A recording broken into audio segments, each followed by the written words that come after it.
innocent. Specialists to fight terror.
The moment is now. Join Rainbow.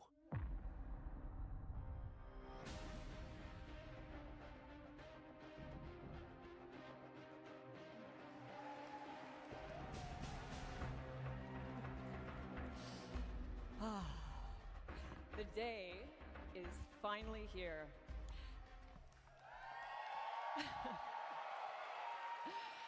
And the time has almost come for you to see the next evolution of Rainbow Six Siege. Welcome to the Siege X Showcase.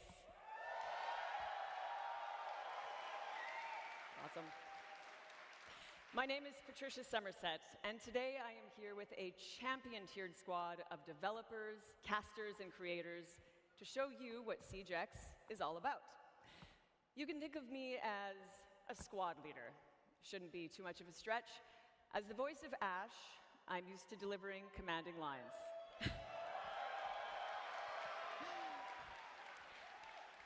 So how about this one? All right, operators, you've trained for this. You're ready for this. The mission starts now.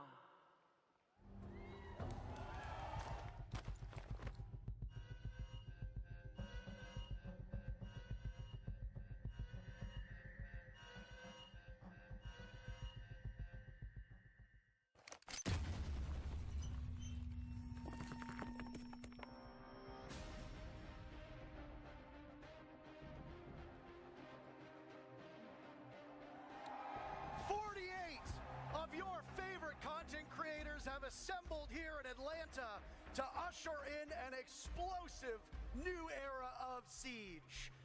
Folks, this is the Siege X Showcase. We'll be starting off showing those content creators. First up was Team Skittles. Team Meaty Marley will join next, and get loud for your favorite content creators. We got a lot of familiar faces on that roster alone, what we even previously saw from Team Skittles, so I'm excited to see what we got through and through to see the rest of these teams. There are a lot of Brazilian content creators that you might be familiar with. It's Team Raza up next. Got Team Brazil mixing with a little bit from all around the globe.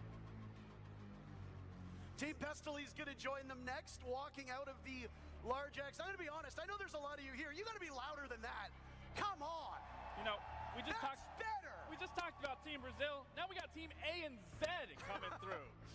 There's a lot of players that'll be coming out, 48 in total. Some familiar faces, some newer to our scene, but I mean, hey, it's a new era for our game. Team Spoit is up next. You know, we've talked about Spoit a lot, but there's some phenomenal controller players coming from that Xbox scene here.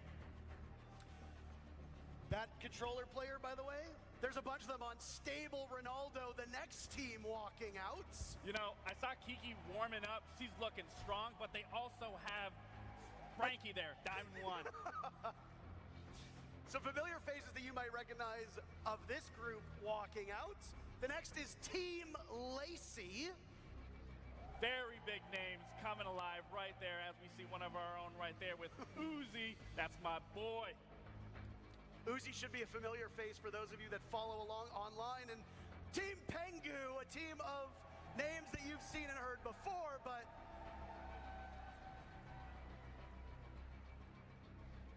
I think that's the controller players you were talking about. Yeah, I think you're right. I don't see Pengu just yet. I don't see Pengu. I used to work with him. You used to play against him. My name's Intero. I'm joined by Laxing. We've been long-standing members of this community, and we are happy to welcome you in to what might be the most exciting thing we've ever done in Siege. On the left side of your screen, this side, because we're mirrored, you're going to see what we're getting up to today. We're going to be starting off with a new game mode. You heard it here. Not just Siege, but something brand new. After that, we're going to talk about updates to the core of Siege, the game that we know and love and have spent much of the last 10 years playing. And then how about we finish off by showing those changes in action in Siege X in a 5v5 show match. Honestly, Parker, I am so excited to say the least. I don't know which one I'm more excited for. There's so much that we are going to be showing and exploring. And again, I am just absolutely thrilled to be here with you. We've got to run a tight ship, so both of us are talkers, so we're going to have to be a little bit brief. But before we get into the action, I'm going to need your help. Do me a favor. Connect your Ubisoft Connect and Twitch accounts, because later on in the day, we'll be announcing a very special drop for everybody that's watching through either this stream or one of our partnered streams. But before we unveil what it is, make sure your Ubisoft Connect and Twitch accounts are linked together. I, as well, am very excited. I think that's the only way to put it and put the emphasis on the X. Yeah. It's going to be a quick day today. It's going to fly by like no tomorrow, and there's a lot to unveil. Of course, a new game mode is something that will surprise people. I think that the updates to the game are going to be pretty spectacular as well. But enough from us. How about we send it to two of the greatest minds at Ubisoft who have helped make Siege X possible, Alex and Joshua.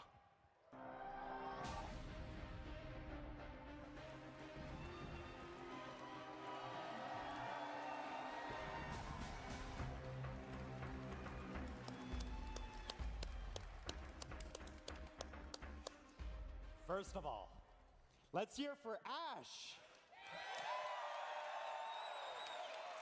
I mean Patricia, but it's amazing to have the voice of Ash here today with us. Welcome to the showcase. My name is Alex Karpazis, creative director of Siege, and today is the day we finally unveil Siege X. And I'm Joshua Mills, game director. After 3 years of work, the wait is over. And we're taking the core Siege experience to the next level. We have a ton of details to share with you about how Siege is evolving with exciting updates like modernized maps, an audio overhaul, advanced rappel, and much, much more. In a few minutes, you will see live gameplay of those changes. But before that, we have a very first Siege X trailer to share with you. This is the new era of Siege.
That's a lot to take in.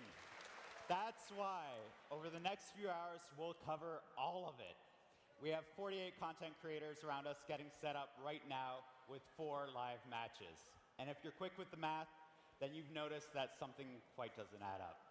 That's because they will be playing our brand new 6 versus 6 game mode, the first permanent new game mode since the launch of Siege. We've taken the strategy, teamwork, high-stakes gameplay that make Rainbow Six Siege so special and built a completely new game mode that's designed to push the limits of what Siege can be. Get ready for strategic plays, unexpected twists, and all-out action. This is Dual Front.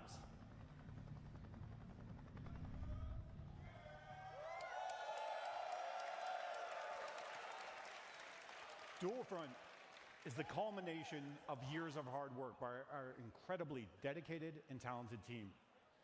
They explored many different avenues and experimented with expanding the very core of Siege. In the end, the process came down to asking ourselves a very simple question. What if? What if we could expand the size of squads and have attackers and defenders work together? What if we had one persistent round to settle the outcome of a match with less downtime? What if we could expand the narrative and universe in-game seasonally? What if? One of the answers to these questions was to design a brand new, ever-evolving map where the action takes place. Welcome to District.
District is a new map created exclusively for Dual Front and built to change with ongoing updates.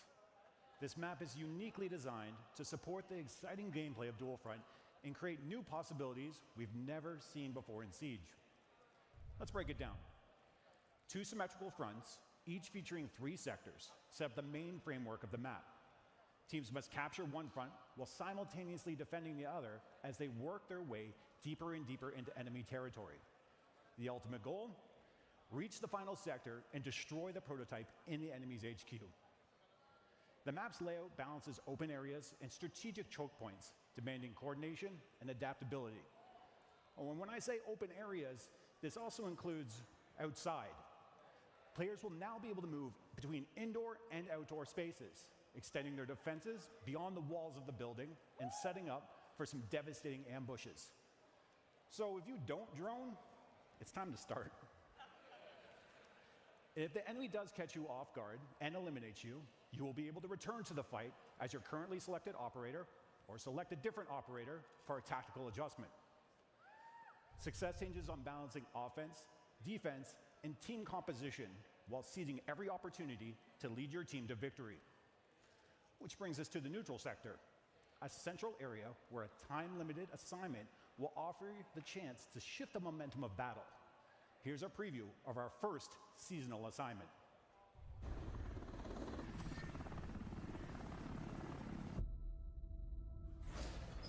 Intel has zeroed in on an available assignment in the neutral sector. The enemy has started the extraction. Move to intercept.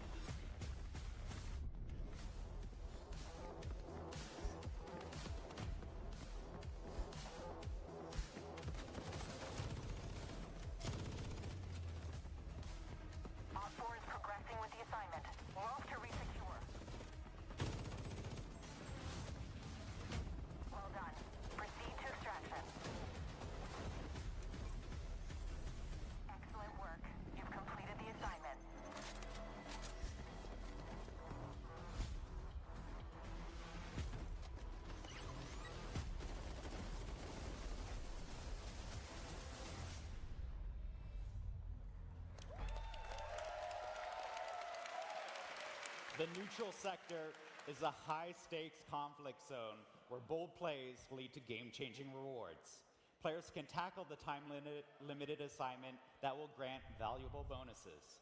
It's important to keep in mind that taking this risk means leaving key positions open, as every operator participating in the assignment is one less operator in your attack or defense frontline. The race to secure these objectives is intense, and success in the neutral sector can tip the scales of victory, making it a battleground where split-second decisions and daring strategies can define the match. With each new season, players can expect a new assignment in Dual Front. This means new narrative, gameplay, and neutral sector map updates.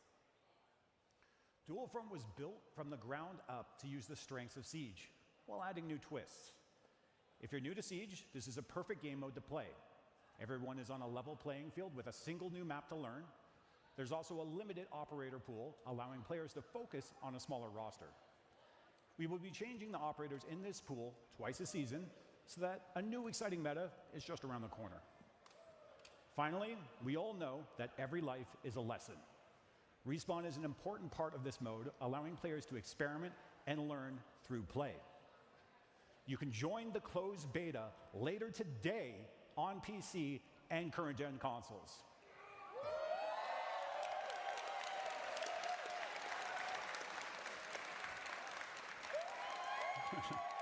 Your feedback will help us release the best experience for CJAX.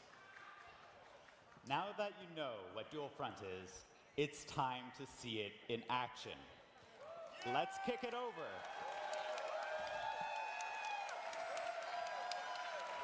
Let's kick it over to our legendary casters and see your favorite creators exploring and discovering all Dual Front has to offer right now. Thank you so very much. The new permanent game mode that we were sworn to secrecy on, we couldn't talk about it. They said, you're not allowed to. And we said, okay, you know what? I want to hear how loud you can get. Now, remember when I said that there would be a surprise later on? Joshua just told you straight up, you can play Dual Front today. All you need to do is connect your Ubisoft Connect and Twitch accounts, and then watch about 30 minutes either on this stream or on one of the partnered streams, and you will get a Twitch drop of a beta code to try Dual Front. Servers go live when we wrap up here, so in just a couple hours. And it'll be available on PC and current-gen consoles. Kind of sucks for the people in the audience that you don't get to play, huh? Yeah, well, that's okay.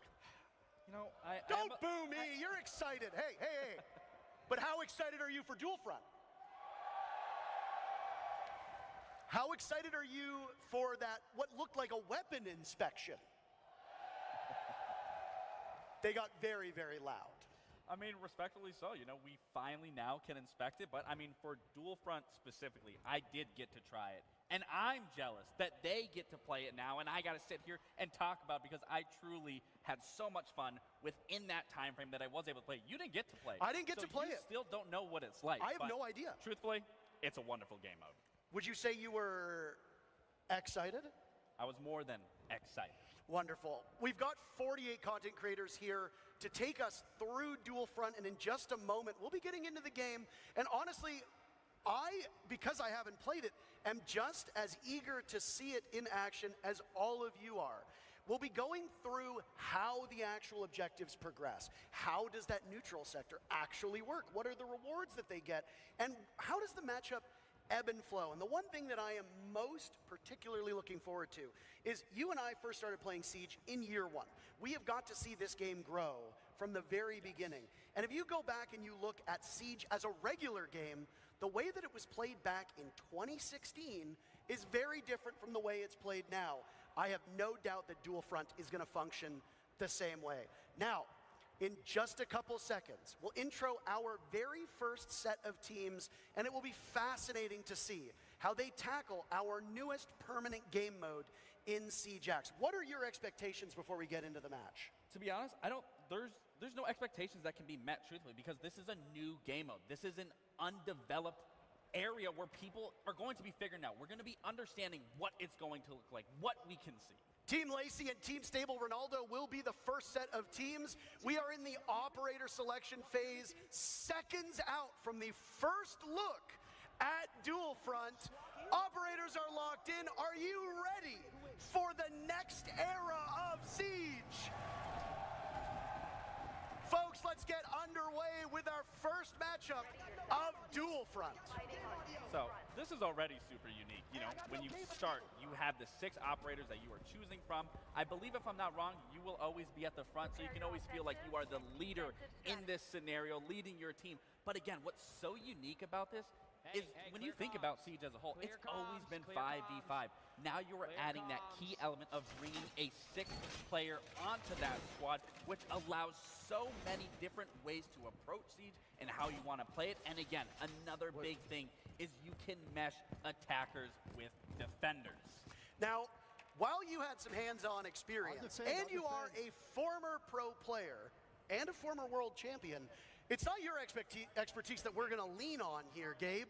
We have brought up both Alex and Josh from the keynote to help us understand the way that this works. Gentlemen, first things first. What a day. What a day. I mean, I think you were prepared for the audience to get loud, but would you say you were a little caught off guard with the enthusiasm that we're seeing? I mean, we've been waiting for this moment for 3 years now, and we're still not prepared for it. This is really exciting. The teams pour their heart and soul into this, and now we get to see it live in action. I mean, it's always a reaction, right? You hear the people, you get to experience that full hand. And it feels so awesome to finally be talking about all this. I'm going upstairs, Now, the way that you conceptualize this game mode being played might differ from what we see today. But is it fair to say, Alex, that you're expecting players to literally problem solve as it goes along, and that there isn't really a defined correct way to play based on when you built the game? I mean, we've been playtesting this for over a year now, and we're still learning new things, new combinations of operators. This is the first time we're taking attackers and defenders together on the same team, but we're keeping that attack and defend philosophy alive, where you have one lane, one front to push, and one front to defend. So yeah, it's all new. Well, and as I was saying, you know, the key element of adding a 6th player to that squad, I mean, Siege for the past 10 years has been 5. I mean, what was the decision to bring that extra element of surprise and putting a 6th member onto that roster? Well, one of the big goals we had with Dual Front is to actually make Siege more approachable. So, and one of the ways of doing that is to kind of lower that social pressure of having if you die in a 5v5, 4v5, that's a big detriment to your team. So in 6v6, you actually get to carry that weight a little bit more evenly.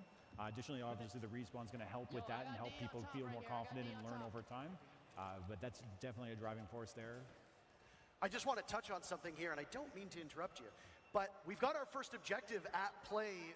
Would one of you like to take us through what exactly is happening in the game right now? Yeah, so the attacking team has actually planted the diffuser, and now we have actual segments to the diffuser timer.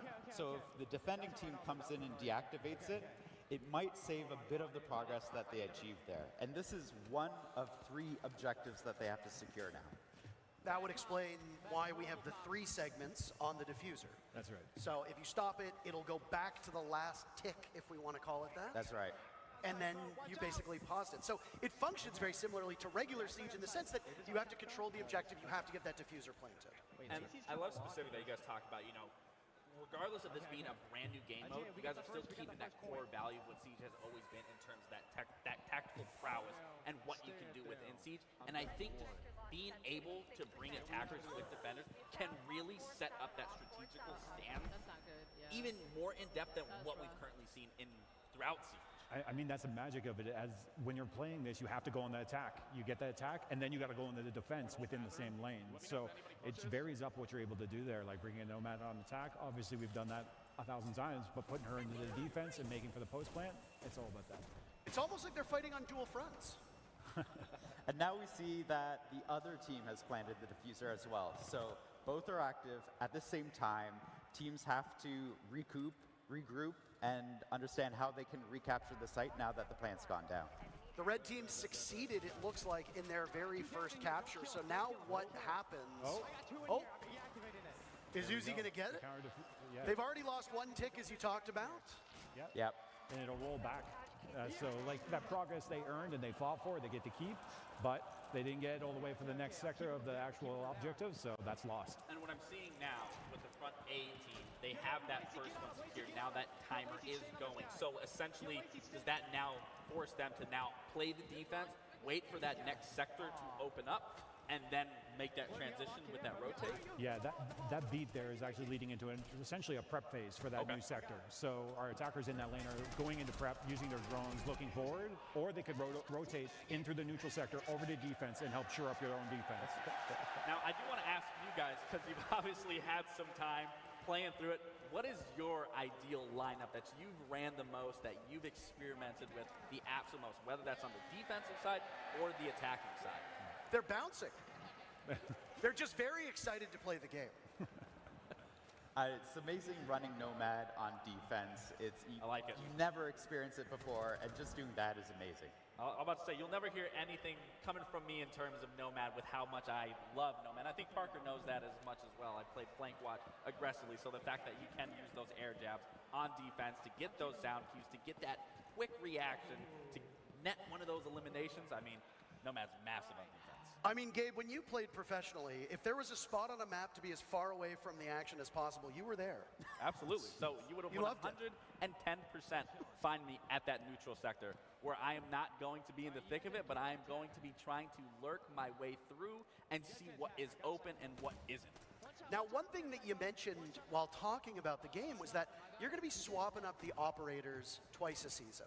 Now, what's the thought process behind which operators you bring in, which operators you bring out, and will it be a full-scale swap? Are we talking every operator is gone, or are you just going to bring in a couple and remove maybe some particularly strong or weak ops? Yeah, so one of the big things is we want to make sure that the pathfinders that are earned through our newcomer challenges are going to be available at all times. Again, like you always want to be able to have some of your ops to be able to play, but outside that, we're going to be almost doing kind of like a crafted meta or ideas around that. Maybe we put a lot of hard breach up, maybe we put a lot of trap, or maybe remove both and see what happens now. Like, what can you do if you don't have electricity available to you? What can you do if you don't have, like, you know, a lot of area denial and so on and so forth? So I don't think this was mentioned by you guys, but what I am noticing is I'm looking at the characters, the utility, it's regenerated. Yeah, this is a way that we can actually balance the operators over a long period of time. We're talking rounds are lasting about 15, 20 minutes. So you can actually stack quite a bit of utility if you don't have this new system, and the team worked really hard on that. Okay, we'll follow up with that. So are you saying that Capcan can essentially lay down 6, 7 traps at a time? I'm going to take that one. So one of the things about the regenerative gadgets is that you can deploy based on the max that's been determined for dual front. So some of those values may differ from the core Siege experience, but additionally, whatever your last place gadget was, if you place a new one, it'll destroy that one and then move forward, just to make sure things are in line. Perfect. You're telling me I can't put down 20 Capcan traps and just sabotage the whole Yeah, map? I mean, if we rewind time a couple years ago, you could have, and let me be honest, like, you know, it became an HR problem. So I was actually, I'm glad you said that, because I was thinking, I was like, what if someone just brings Mira and just lays down a lot of her windows and then immediately transitions off of that to a different operator and then uses them? I'm thinking the Maestro. You just swap evil eye cams over and over and over again. You got unlimited laser beams. We already thought of that. So if you're repicking your operator, the operator you were previously, all their gadgets disappear. And then you're jumping back in with a new operator to do a new strategy.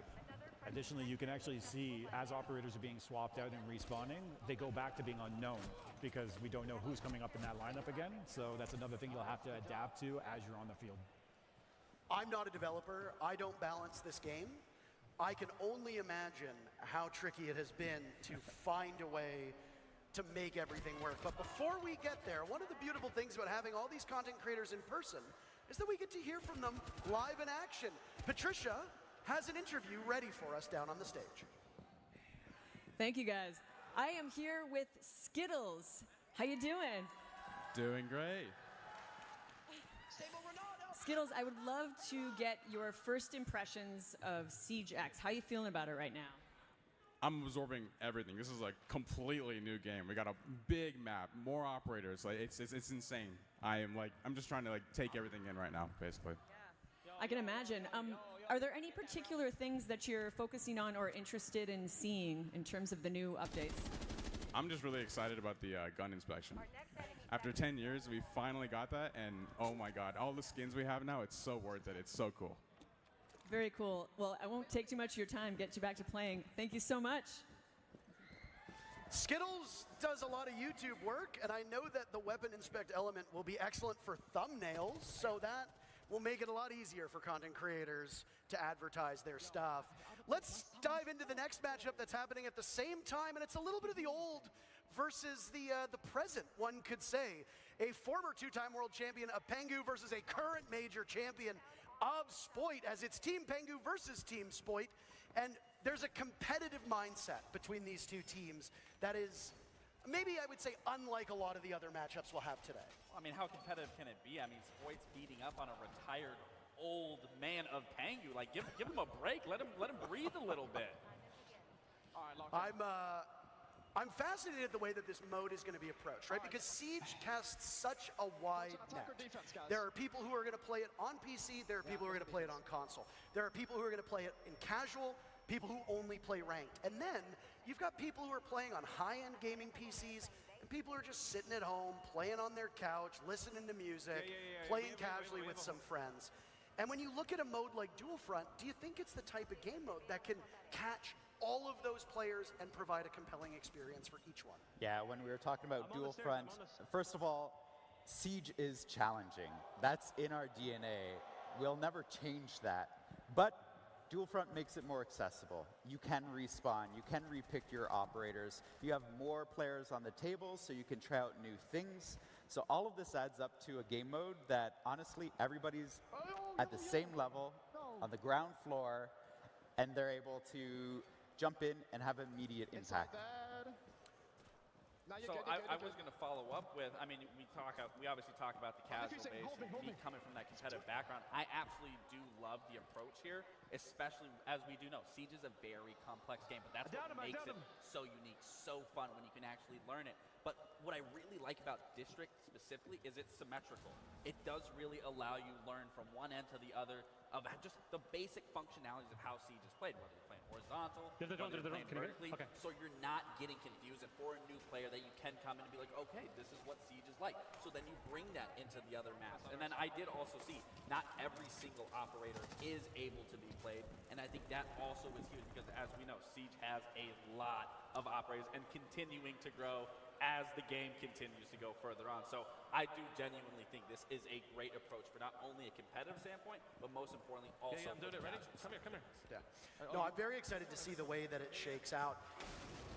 Have you two noticed anything that's happening at this current point in time that has caught your eye that you maybe weren't expecting at the tests you've done over the last year or so? I mean, I saw someone do a breach I literally have never seen someone do, like in all our playtests, breaching in onto the stairs of the second sector.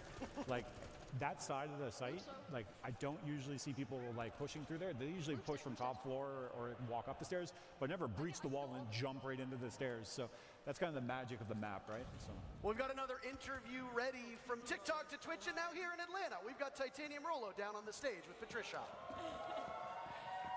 Thanks, guys. You've got it solid. I am here now with Titanium Rolo. How you doing today, Rolo? I am doing amazing. How are you doing? Oh, wonderful, especially now that I'm with you here. Already like fast friends. I wanted to ask you, what do you think about the neutral zone in the middle of the map? So I think the neutral zone is actually really crucial, and I think that from the times that we've played it, we've not focused on it enough. There's so much focus on either attacking a base or defending a base, but actually so many people go to the neutral zone that if you manage to get control of it, then you can kind of completely control the flow of the map, and I think it's going to be way more crucial than we've given credit for it. And I'm also hoping, since I like Easter eggs, I'll find a couple of Easter eggs around there too. I wish so many Easter eggs for you. Thanks for your time. I'll let you get back to playing. My pleasure. Thank you, Patricia. Yeah, the Easter eggs that are hidden in all of the maps, by the way, are we going to see any in Dual Front? Do you even want to give that away? Definitely first jump into the beta, check it out yourself, find them because we have hidden some stuff around the map. Right. And for a reminder for those of you, we're going to say this a lot. I apologize if I sound like a broken record. But the thing is that the more I remind you that maybe you might actually be able to get into the game yourself, we are doing beta code access for Dual Front that is on right now. Once we are done with the showcase, you will be able to play Dual Front, providing you link your Ubisoft Connect and Twitch accounts, and then watch either this stream or one of our partnered streams. You will get the code after about a half hour or so, and you can start playing this game mode later today. I don't want to know what he's... Oh. Jeez. So as a status update in the match, right now, both teams are trying to capture the second sector. And actually, I think Beta team just lost theirs. But there's an assignment that's coming into the map. That's the neutral zone. We'll have a new objective that everybody has to jump into. And we have to grab a hostage. So while up to this point, it's been like the typical quote-unquote siege where you have to get the case down, now we're going back to the old ways of the hostage being involved. Yeah, and not only just that, but the hostage is Dokkaebi, because we lost her at the end of the Assault on Hereford event. So this is where that narrative starts coming in when we talk about seasonal update that way. I want to say, so when you grab the hostage here, if I'm not mistaken, you have to bring it to the other side, the enemy side. So what Anne is already doing this wrong. She brought it to her, I believe, thinking that they are going to get that extraction, but they actually need to bring it to the opposite side and make it far more challenging than just as simple as, let's just bring it back to ours. Yeah, exactly. It used to, like you can see as soon as the hostage got picked up there, the icon shows up to show you where the extraction point is for you, and the helicopters are coming in the next 30 seconds. And that, oh man, like again, we're talking about audio and everything. Hearing helicopters come in during a siege match, oh, it gets your heart pumping. Well, I want to say, don't board it though. I want to say, me and you actually went through this moment together when we were testing this out the other day. And it is, when you were talking about the heart stumping, and especially like, let's acknowledge you can play outside now. Like, that is a huge thing that needs to be acknowledged. You don't have a timer letting you know you're going to be shown. I mean, again, these operators, that is just evolving a meta right there. All the shields you're seeing being castling off a door outside? What am I watching? Exactly. But no, like I was saying, back to that, it is very intense when you have to run to the enemy side with this, trying to get that extraction up while they're up and coming, spawning, holding those positions from outside, waiting for an ambush that you're potentially running into. You were actually doing a very good job at leading that. You were like, all right, Lax, I need you to get in front of me. I need you to clear this. I need you to clear that. And we did end up doing it successfully. Yeah, honestly, like, regardless of we talk about the match being, like, the game of being approachable, we get real competitive. Oh, absolutely. You mentioned that Dokkaebi is the one to grab here because of the actual lore of the game. Now, there are a lot of people here at this event dressed up in cosplay, and lore in Rainbow Six Siege, yeah, give them some applause. They work hard. The lore in Rainbow Six Siege has steadily increased to the point now where, you know, when I first started playing, and he first started playing, there was basically none. Will lore play a part in Dual Front, and will the events of future seasons find their way into this game mode? So that's actually what we're trying to do with Dual Front. Bring some of the story into the game proper so that you get to experience the story itself. And so every single season, we'll be weaving in the lore of Siege into the updates that you see in Dual Front. Now, when a team does successfully extract the hostage, what benefit does that give the team? Oh, they're at the wrong... Oh, yeah, no. they both just did the exact same thing. Do they throw Dokkaebi into the net? Well, they got Is to that take what it to they're the right supposed to extraction do? point. I'm not... But whenever they do end up getting it to the right, getting hostage to the right extraction point, and then having her airlifted out, you actually gain 2 sectors of the current objective or the next objective that you're going on. So if you have 1 sector left on, say, sector 2, it'll click forward on 2.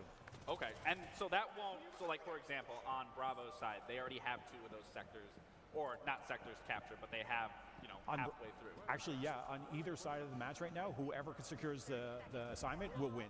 Oh. But like, they just have to get them to the right extraction zone, and there's only 20 seconds left to get it done. And what happens if you don't complete this task? Then it just goes. They figured it out. Sorry, I'm too excited now. And so this is actually an air tap, and they win. So that's the thing. You can either play for the neutral sector, or you can keep on pushing in one of the fronts and end the game as well. Like all things Siege, you have multiple ways to pull off. That's right. A win. We've got more. We got more games going, by the way. So this one is finished, but next one up, we're going worldwide. Raza versus Pestily. Now, Team Raza have some pretty formidable players on them. And I wonder how they'll be able to tackle Dual Front. We saw a more objective focus in that Pengu versus Spoit matchup than in the first. And again, it's going to come down to the way that teams tackle these objectives. Do you go for kills? Do you fight for each of the sections of the map? Or do you battle, as we just saw, in that neutral zone nonstop? And for the Spoit and Pengu matchup, the neutral zone was the way to go. They ended up winning because of it. But again, that's the beauty of this being a new game mode, is there isn't a right or wrong way to play this. You can play it what you see fit, what you want to do. You make those tactical adjustments of whether you're rotating players or seizing a moment, seizing an opportunity, and then even collapsing and falling back if necessary. So again, we are going through and through to be seeing any way possible and played, because there is no developed meta just yet that maybe you guys are hiding that you're going to keep for yourselves and maybe run into you guys in one of these matches and quickly realize, okay, this is what we need to do. Whatever meta we've developed, it's going out the window as soon as players get into the beta, because players just learn the game faster than anyone else on the dev team, and so that's going to evolve so quickly we won't even recognize it in a week.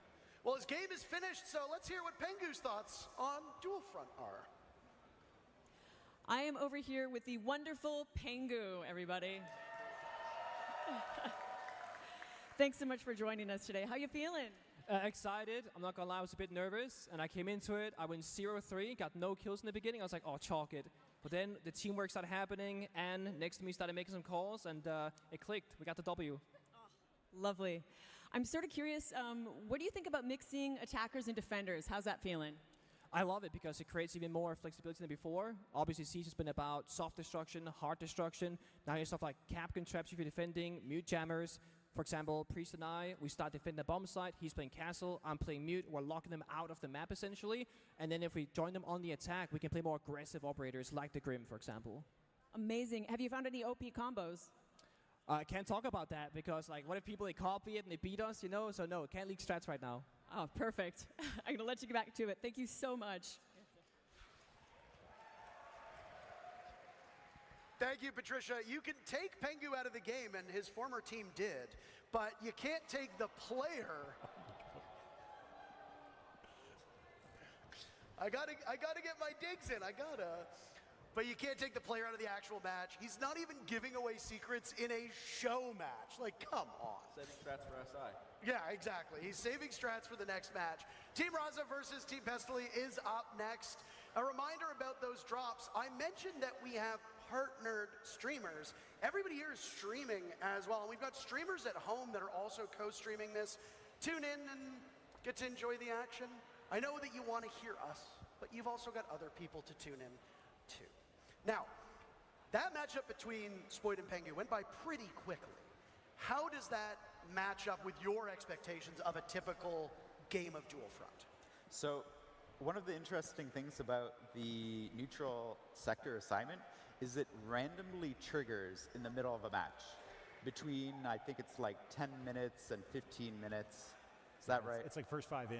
Yeah. Like, so after 5, it can happen at any time. So they already were pretty advanced in the match, and then it did end. So that's about the time that you can expect. 15 to 20 minutes is the average game length, and then you can jump into the next one right away. So you get a lot in a little package. Hold on a second. Gentlemen, I'm seeing something here on your screen. Does your outfit show up on the loading screen before you get into Dual Front? Absolutely. You got to flex whatever you got. I think it's called Skinner jazzing. Raza, that's your own teammate. Well, he's got to take off the shades. I think he's a little discombobulated. He can't see right now. He's too cool. Too cool for school. That's something that we haven't really seen a lot of, right? Like, there's always been chatter online about, oh, like the player cards before the match should show my skins. In Dual Front, you've now made it so that when you load into a game, your outfit and your gun skin are shown off. So I also did notice when you first initially start out, you aren't just able to quickly run in to a different sector you are blocked off right there. Is that essentially similar to a prep phase, or? That's exactly the intent there, is that it gives time for those in the defending lane to actually do their setup and get ready, and gives time for the intel to be gathered by the attackers. I'll let this be known that the neutral sector is always neutral. So if you want to frag it out as soon as you start, you can go and, do it there. That's interesting. Well, I'm sure there's a lot of people that love to hear you say that just want to get straight into the thick of it. And just like regular Siege, or core Siege, if I can call it that, destruction is a huge part of this. You talked about it as well. But we just got to see it firsthand. A lot of these teams are kind of treating this like team deathmatch. That's the rappel, by the way, that was shown, that you can now swing around corners. Amazing. The very first time in our very first match that we just saw that, the crowd went wild. I don't know if you heard that, but no, destruction, it plays a huge part. I mean, a lot of these teams, again, are treating it like a team deathmatch, but here you can reshape the map to your advantage. That's right. And even, we saw it before, you can reshape the neutral sector. In fact, one of the things that we've been playing with is you can jump into the neutral sector before you attack, reinforce where you need to, or open up where you need to, so that you actually lay the groundwork for the match to evolve.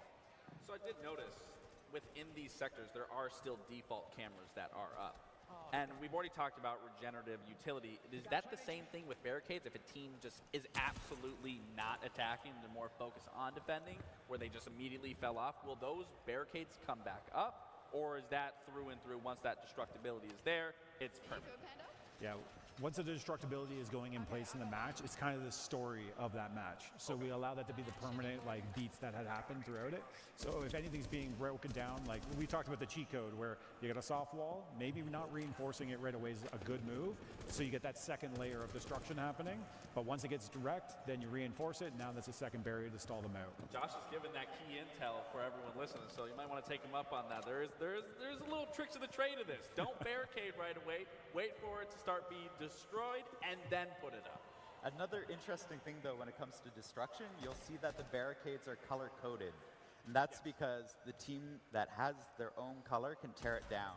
And so you can see a sector evolve over time as the new barricades of the attacking team come out, because now they're reinforcing it and the defenders have to recapture.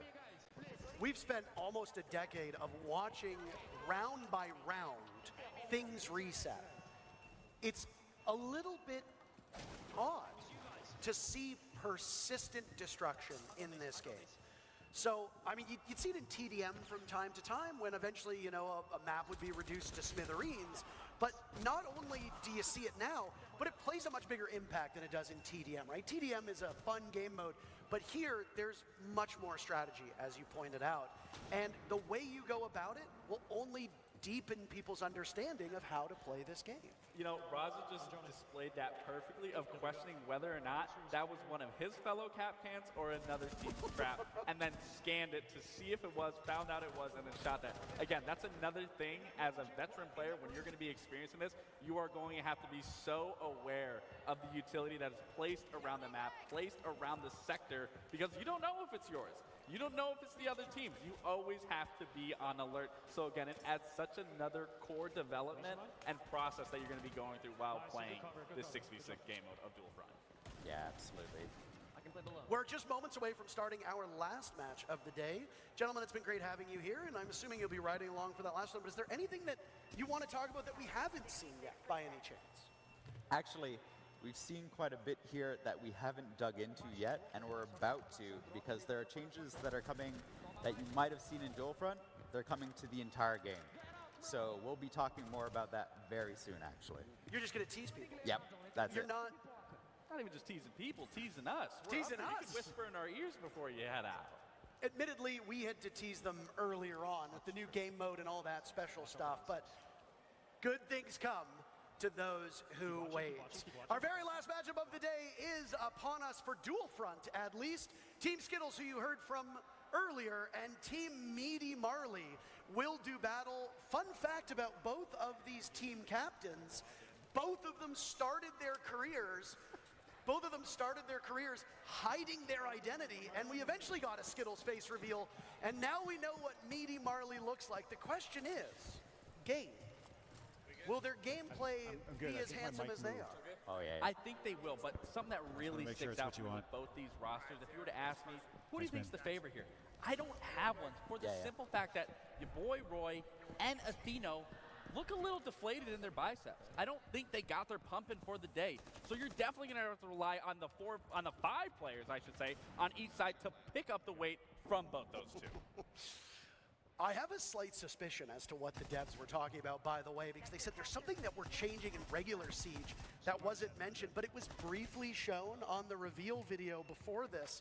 And then we saw what looked like a pipe on fire, which, as far as I'm aware, Gabriel, there's no operator who puts down explosive pipes. No, there isn't, and I was curious of that too because, I mean, you know, as chefs, we add tons of ingredients to our meals and for people to digest. And that's kind of what I'm seeing here, is that ingredient is now being added into the gameplay that we all know and love of Siege. Again, we don't have operators that are laying down these pipes that can be shot. Is he going to shoot it? No, he's not going to shoot it. Unfortunately. And as for what that quote-unquote ingredient might be, the devs will be talking about that later on.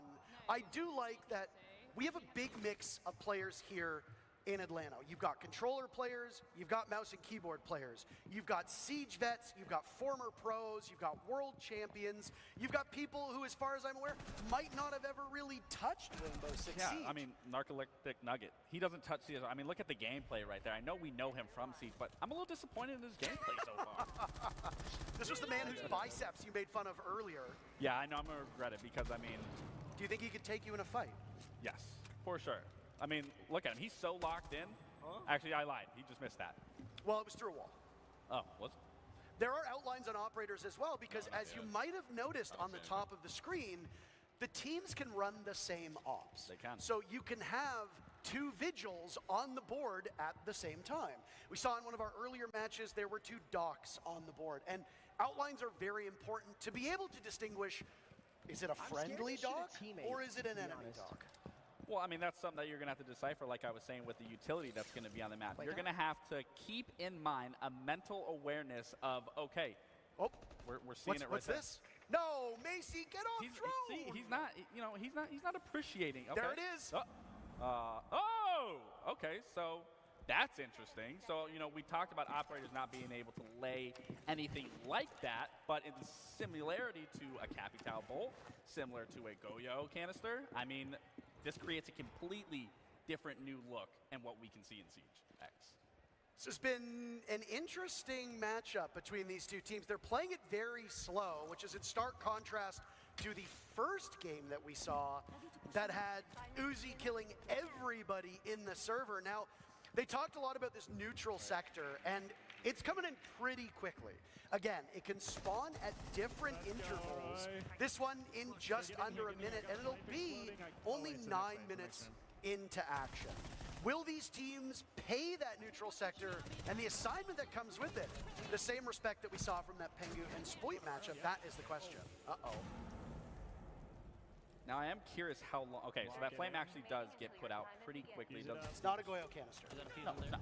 Goyo canister lasts 20 seconds. That looked like about 3. I don't even think 3. Maybe like 2.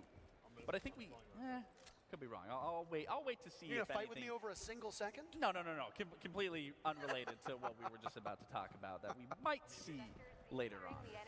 But, I mean, so far, this game mode is intense. There seems to be constant action no matter where you're looking, whether you are the one defending or you are the one attacking.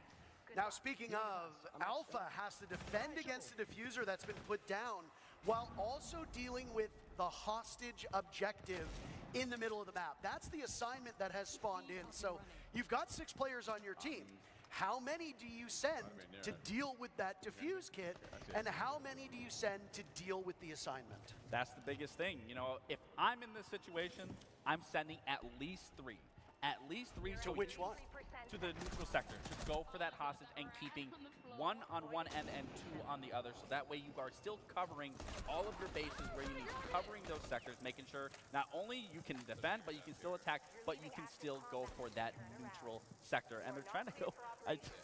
okay, they did get it. Varsity managed to pull it off. I am curious if they know where to bring and extract the hostage here, whereas in the previous game, they were unfamiliar, which I think it's going to be the exact same situation. Yeah, I mean, I think it's worth noting that everybody who is playing this game has little to no experience with it. I would have done the same exact thing if I wasn't playing with Joshua. Yeah, fair enough. So again, it comes down to learning on the fly and differing skill levels, differing platforms, etc. You will be able to get your hands on this beta for Dual Front later today. Again, link your Ubisoft Connect, link your Twitch account, and watch this stream or one of the partnered streams for about 30 minutes, and then you'll be in.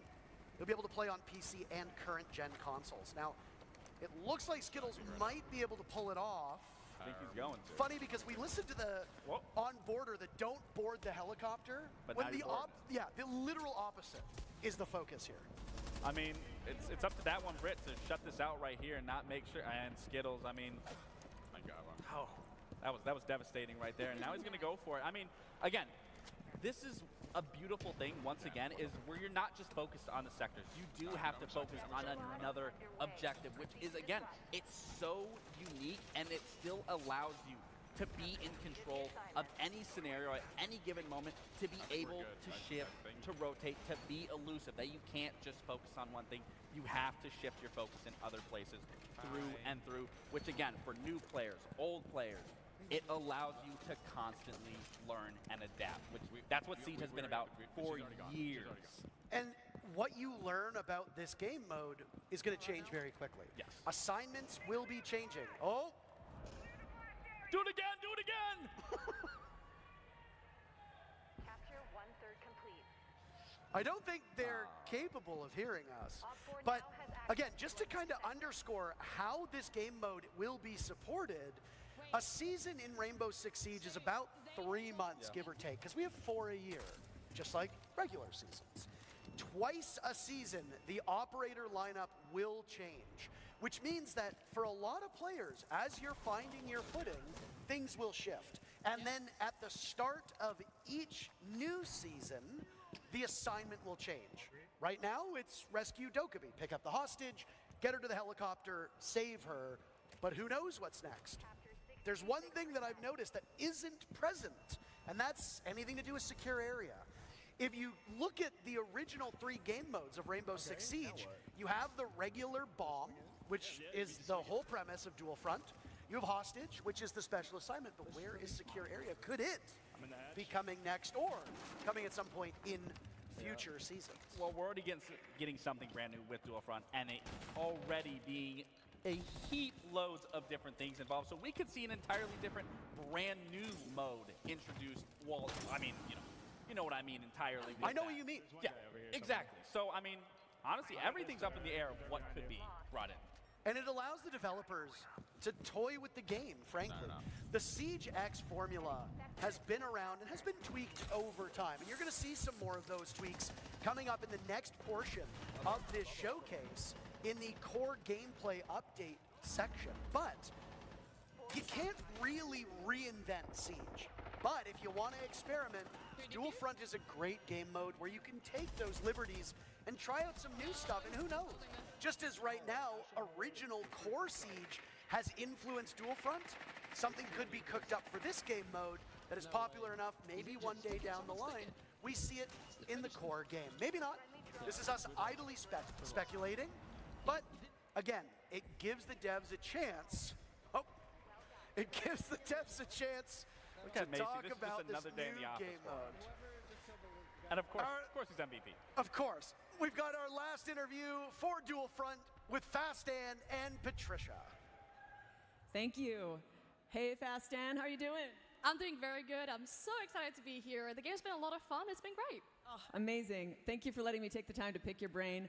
I actually wanted to ask you about strategy. How's the team strategy been? How's that evolving? Well, our team's doing really good on the strategy front. I feel like, with the people that we're playing against, people said we were not going to stand a chance with some major winners against us or something like that. We played 2 games yesterday, 1 game today. All I want to say is we are 3-0 up in games because we are taking Dokkaebi as our win condition. If you get Dokkaebi and you extract her, you actually get 2/3 of a sector, and that's been helping us win 3 games in a row, and it's been absolutely amazing so far. Oh, amazing insight. Thank you so much, Fastan. Really appreciate your time being here. Can't wait for more gameplay.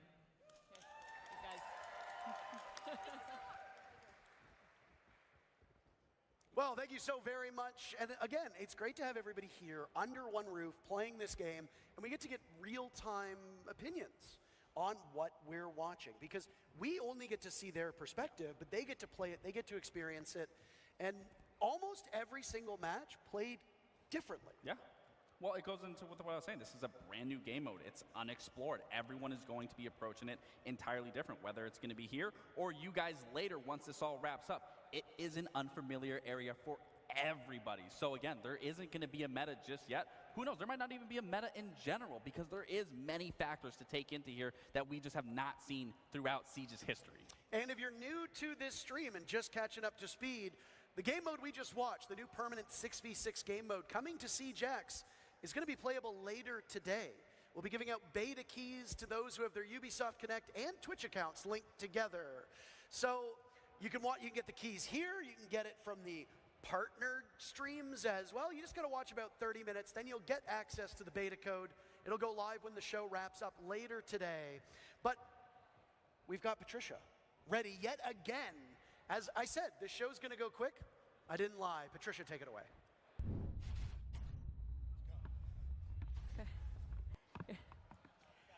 Thank you so much.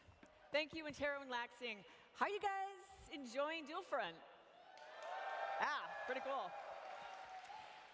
You just heard them talking about some core gameplay updates that we will be revealing in the next segment. So all that's left is for me to set the stage. Please welcome back directors Alexander Karpazes and Christopher Budgeon.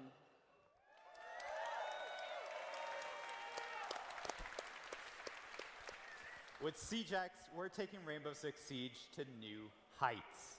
Launching June 10th, at the start of Year 10 Season 2, this evolution of Siege builds upon everything that makes the game so special.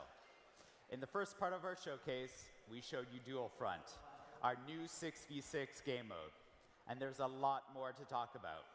Siege X will deliver sweeping updates across all of Siege, with a strong focus on modernizing our maps, refining our gameplay, and evolving our audio, with much, much more to come.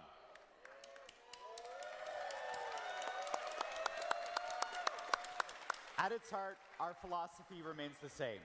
Reinforce what makes Siege so unique. Its deep tactics, intense strategy, and the thrill of outsmarting your opponents. But before we dive into what's next, we want to take a moment to recognize those who have made all of this possible. You, our players. And I bet there's some veteran players in this very room. Your commitment and support over the years has shaped Siege into what it is today. And we have something special to show our appreciation. Let's take a look at our veteran rewards. This is a special way to celebrate your time with Siege. For each year you've been with us, you'll receive a unique reward to honor your dedication. If you've been with us since year 3, for example, you'll receive 7 rewards from year 3 to year 9. And for those who have been with us since year 1, we've prepared something truly special. A new, exclusive black ice skin. This is our way of saying thank you for standing with us through every battle, every season, and every moment that continues to shape the future of Siege. We also want to celebrate your legacy in Siege with a special badge of honor. This exclusive badge marks the year you joined the fight, a testament to your dedication and journey in the game. Whether you're a recent recruit or a battle-hardened veteran, this badge is yours to wear with pride. Now, it's time to talk about an important change that's come into the game. Recently, we introduced crossplay, giving you the ability to play with your friends no matter which platform they're on. With Siege X, we're tearing down barriers, ready to welcome more players that want to experience the best tactical FPS. We want to make it easier to invite your friends to play the game. We want to continue to grow the community, and we want to continue to build this game with veterans and new players from around the world. Starting June 10th, with the launch of Siege X, new players will be able to download the game for free and jump directly into the Siege experience. Free access will help grow the Siege community, but we want to ensure that Siege remains fair and protected, particularly for Ranked and Siege Cup. So, let's break it all down so you know what to expect as a new player and a veteran. With free access, players can dive into our brand new game mode, Duel Front. Learn the mechanics through our onboarding playlists, sharpen their skills in Quick Match, have fun in seasonal events, and we heard you. Unranked is making its long-awaited comeback.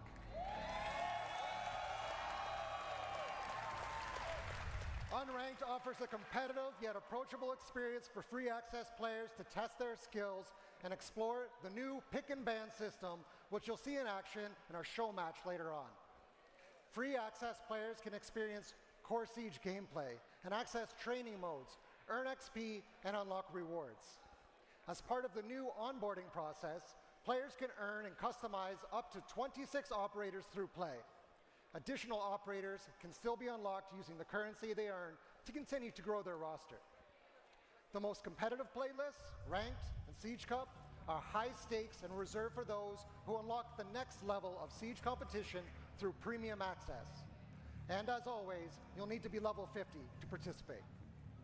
Also, I want to reassure our dedicated players. You will keep access to everything you have. That's right, don't worry, veteran players. You'll keep access to everything you've earned over the past 10 years. Your access to our competitive playlists, such as Ranked and Siege Cup, your progression, your operators, your inventory, will all be yours to keep and to continue building for the future. No payments or action required to transfer your progress. As Siege continues to grow, we're not just preserving your legacy, we're refreshing the experience for every player.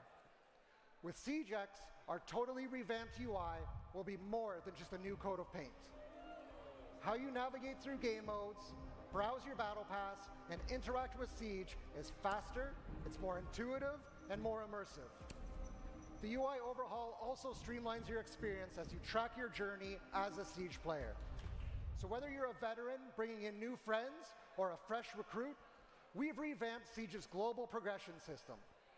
Clearance levels, reward unlocks, and challenges have been improved, making it easier to track your progress and navigate the early stages of the game. Our focus was to make getting into Siege as fun as possible, while giving you the tools you need to learn the deep and rewarding systems of the game. We're thrilled to welcome new players into Siege with free access, and we know that a growing community comes with responsibility. With SiegeX, we're making sure the game is the most secure it's ever been. That means industry-leading player protection, fairer matchmaking, and continued efforts to encourage a positive game that welcomes everyone. First, let's talk about game security. Last month at the Six Invitational, we introduced R6 Shield Guard, our latest anti-cheat initiative. To catch up on the current status of R6 Shield Guard, let's hear from programming team lead Adrien Fraisse. Cheating and toxicity have no place in Siege, and we won't rest until it's a thing of the past. At SI, we introduced our new initiative, Rainbow Six Shield Guard. Our Siege Shield Guard takes a multifaceted approach to anti-cheat. Our QB system distributes different executables to our players, preventing tampering and issuing sanctions when detected. Binary hardening is the act of encrypting and hardening our game code to make it even more difficult to tamper with. Our security measures have rendered cheat makers' capacity to come back online much harder, with some of them exiting the scene entirely. Gameplay violation, our in-game defense system that allows for detecting players performing impossible behavior within the game, like sprinting while shooting. This system basically renders raid cheating a thing of the past, and we are working to keep it that way. Our next line of defense, Mousetrap, detects the use of mouse and keyboard in console pools. Our final line of defense is data. We use AI and analytics to detect irregular and exploitative behavior in the game. With SiegeX, our Siege Shield Guard updates live without the need of a scheduled maintenance. Cheats will be harder, more difficult, and costlier to make, and cheat makers won't be able to anticipate security updates before they come in. Our Siege Shield Guard is a long-term investment. We're here to stay, and we can't wait to share more.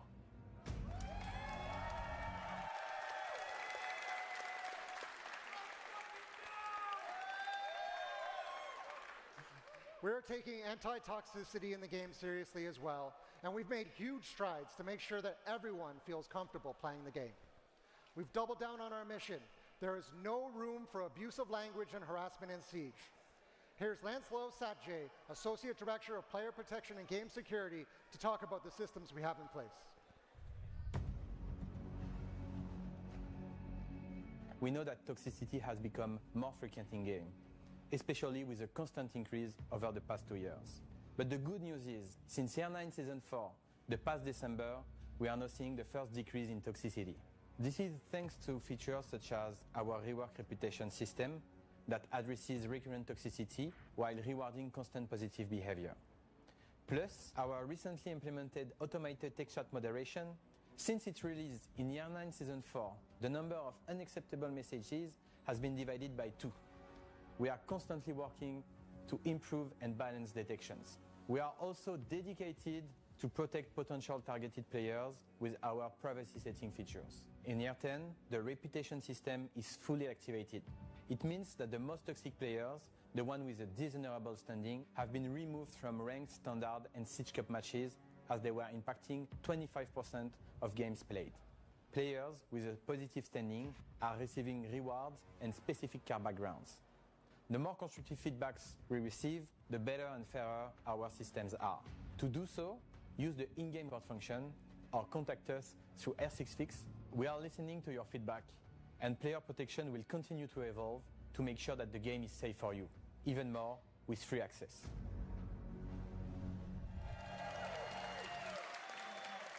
Anti-cheat and anti-toxicity are top priorities for us on Siege, and I want to thank Adrien and Lancelot and their teams for their work making the game the most competitive and fair it's ever been.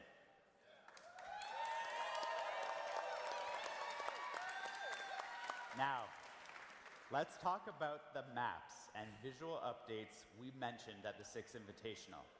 We've been listening, refining, and working behind the scenes to bring you game-changing updates to core Siege gameplay.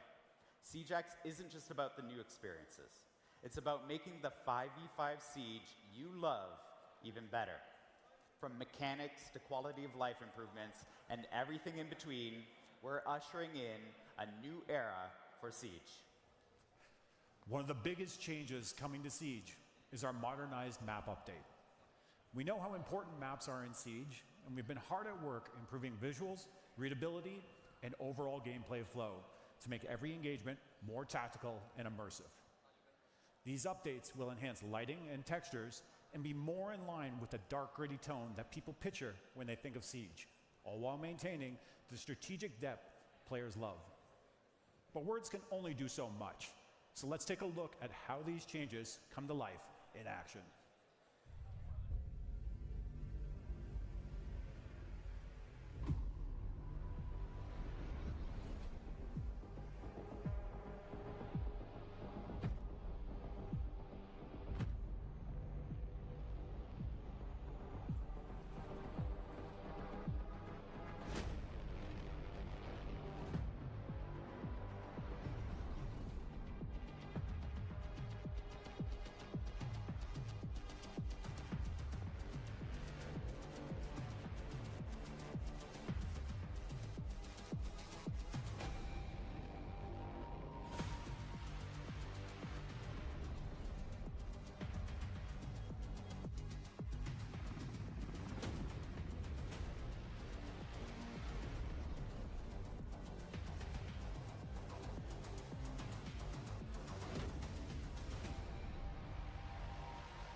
That's right. At launch, SiegeX will introduce 5 fully modernized maps: Clubhouse, Chalet, Bank, Cafe, and Border. After the season of SiegeX's debut, each new season will deliver 3 more modernized maps.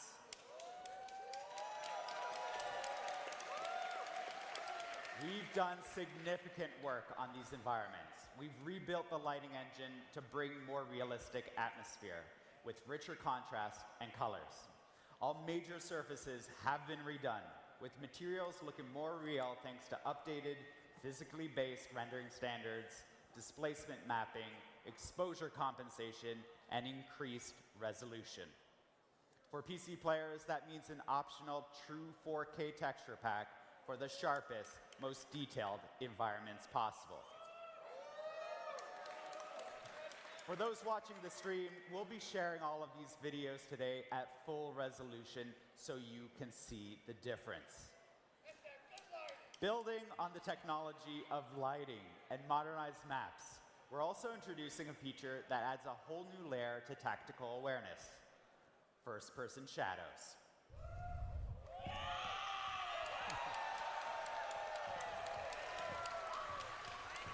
Now you'll have to think twice about your positioning. If you're entering a room or passing a hallway, you'll be able to see whether your shadow is revealing your location to waiting enemies. This small but crucial detail makes movement and positioning more important than ever. The reason we can make all these changes and still ensure a competitive experience is because of a major change we're doing in making our enemy outlines updated. When we talk about stealth in Siege, we want players to focus on how much noise they make, not how visible they are. We always want enemies to be clear and identifiable.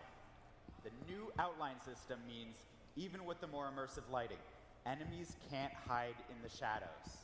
This is a big change, but one that over time feels natural and ensures a fun and fair game. As usual, we'll keep listening to your feedback and make adjustments as needed. Another big change is the Repel update in SiegeX, bringing more options to the most unique movement mechanics in first-person shooters. Rappelling has always been a defining feature of Siege, but we knew it could be even better. With advanced Rappel, you can now sprint along the wall, and you can pull off what we saw Callie do back in the Playbook story trailer. You can now transition around corners while on Rappel, including when sprinting. Here's those improvements in-game.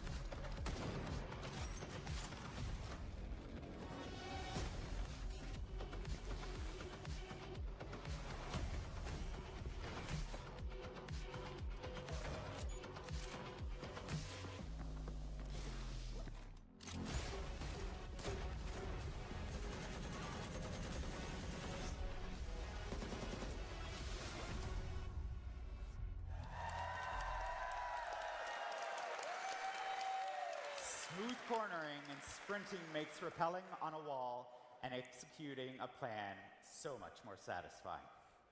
It's all about giving players more control, making movement feel natural, intuitive, and immersive. This is why we've also taken the time to update our basic movement in the game to include momentum as well. No more start and stop movement, but true flow and responsiveness. Let me give you a concrete example of this in action. Picture yourself moving across the bed in the bedroom gym side of Clubhouse. Before the changes, as soon as you ran off the bed, you would immediately stop running, drop straight down, and then start running again once you've landed on the floor. With the momentum-based movement update, you will continue to run off of short drops and carry your momentum with you. This achieves a new level of flow and immersion in the moment-to-moment action of Siege. We can't wait to see the creative plays that these changes will inspire.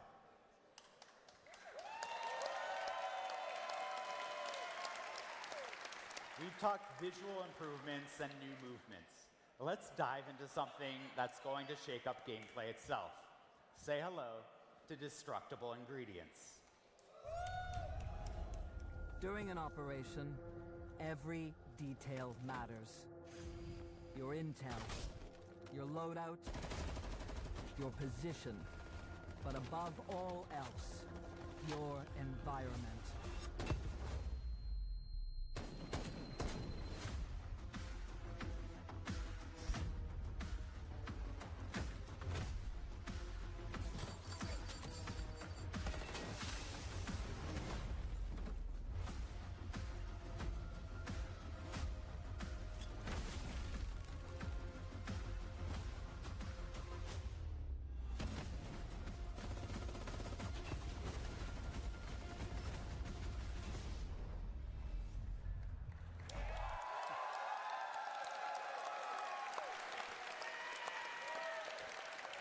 All right, I freaking love these things. Destructible ingredients are shaking things up in Siege, bringing fresh tactical opportunities for both attackers and defenders. These aren't just environmental details, they're strategic tools that swing the outcome of combat engagements in modernized maps and dual front. First up, fire extinguishers. You'll see these scattered across the map, and when they're destroyed, they release a thick cloud of smoke, giving you some quick visual cover. But that's not all. If an enemy is standing too close when one bursts, they'll be concussed, setting you up for the perfect push. Next, we have gas pipes, and these can really disrupt the flow of the fight. Shoot it, and it releases a controlled flame, cutting off rotations and forcing roamers to move. But here's the catch. Once the fire reaches its peak, the pipe explodes, covering the area in flames and creating a brutal area denial effect. And finally, metal detectors. You have seen these before, but they're a little more responsive than you've come to know them. Metal detectors are now fully interactive.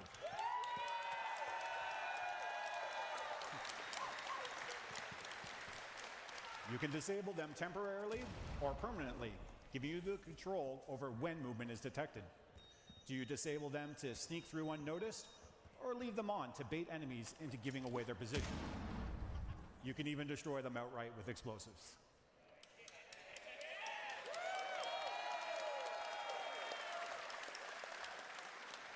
These destructible ingredients introduce new tactical possibilities, giving players more ways to manipulate their surroundings and outplay their opponents. Each of these destructible ingredients adds a new layer of strategy and creates fresh opportunities for creative play. Whether you're using them to gain an advantage or counter an opponent's plan, they'll keep every round dynamic and unpredictable.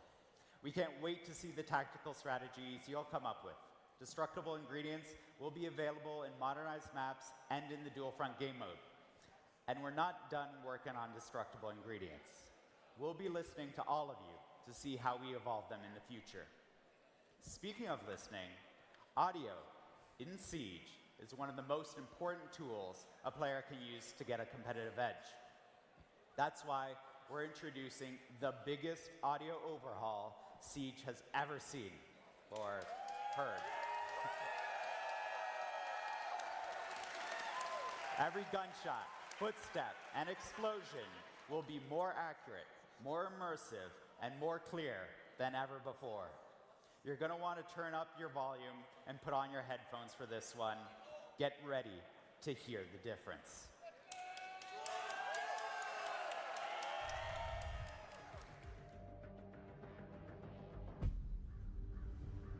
In Rainbow Six Siege, audio has been overhauled to convey a greater sense of accuracy in order to give players more cues to reliably detect enemy actions.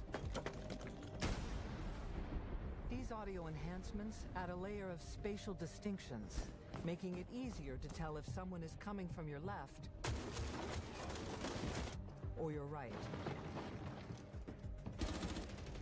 Sound propagation has been upgraded, with sound traveling vertically and allowing players to know if an enemy is pushing from above or below. Sound also propagates through openings created in surfaces, offering more immersion. Sound reverberation is more realistic, relaying whether nearby actions are coming from a big room, a small room, indoors, or outdoors, making pinpointing enemy locations more reliable. These audio innovations offer new tools to adjust response tactics, deliberately cause noise to draw rivals into an ambush, or use carpeted areas to limit the sound of infiltration, and use flashbangs to mask the sounds of powerful abilities, making for a more immersive, refined, and satisfying tactical shooter experience.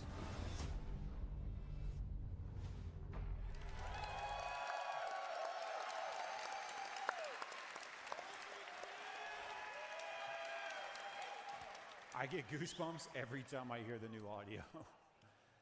With this audio overhaul, every sound in Siege is more precise and immersive than ever. You'll be able to pinpoint gunshots, footsteps, and explosions more accurately, whether they're coming from the left, the right, above, or below. Intel makes or breaks great plays in Siege. With these enhancements, audio has become an even greater Intel asset and is more reliable than ever.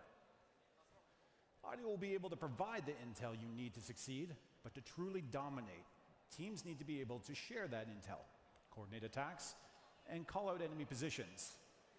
But we know that not everyone is comfortable using voice comms. That's why we're introducing the communication wheel, a new tool to design communication faster, clearer, and more accessible for everyone. In the heat of battle, communication is key. That's why the communication wheel is so important. It's your new way to call the shots and keep your squad in sync. Need help with a breach or a rotate? Call out the spot for your play. Is an area clear? Let your squad know it's safe to reposition. Ready to make a push? Tell your team you are moving in and lead the attack. And when a teammate makes the right move, confirm it with an okay or send them a quick thank you to keep the teamwork flowing. The communication wheel gives every player the tools to share their strategy regardless of their playstyle, keeping your team one step ahead.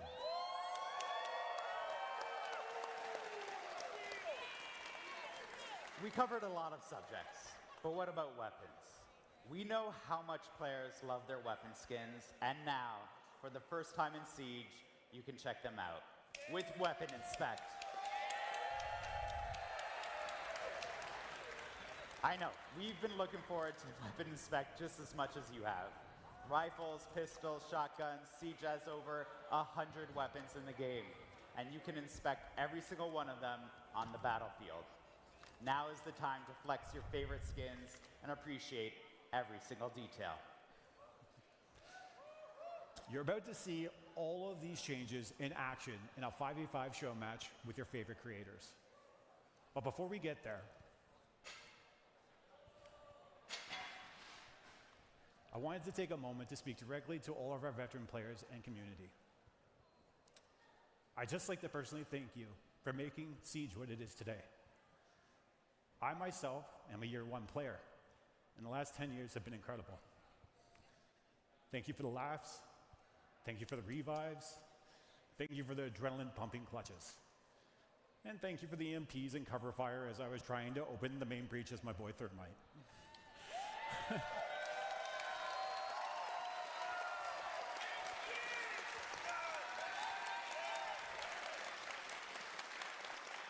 10 years of this game and the moments that have come with it are truly something to celebrate.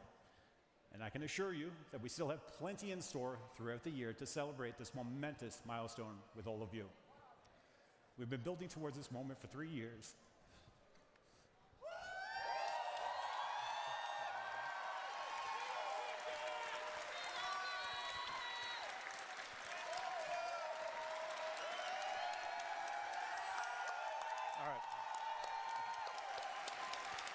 We've been building towards this moment for 3 years, and it feels unreal to finally be able to share it. Siege X marks the beginning of a new era of Rainbow Six Siege. This is our commitment to keeping Siege at the top as the best team-based tactical shooter out there.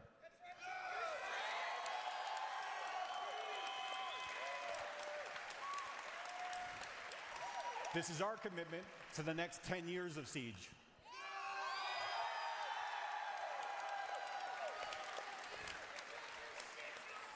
And this is our commitment to you, our players, for being here this whole time. Thank you.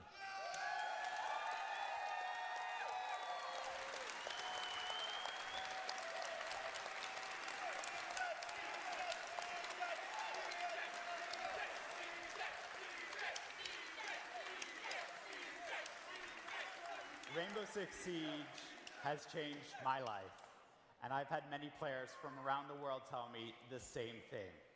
Siege X is the continuation of this life-changing game. And on behalf of the entire team, who are working so hard to build on the amazing legacy, we would like to thank you all.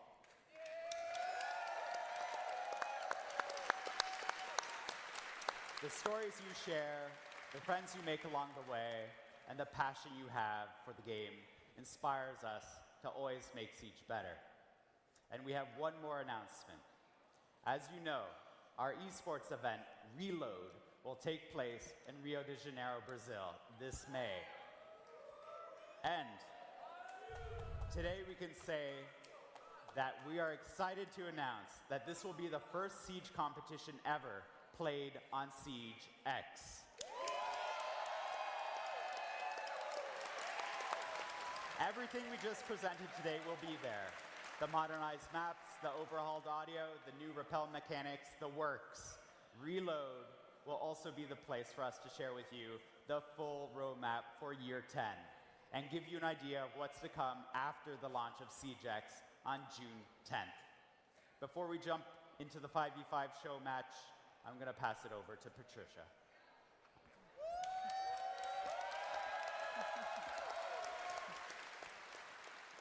Wow.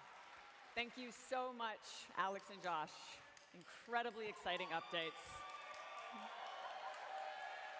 Wow.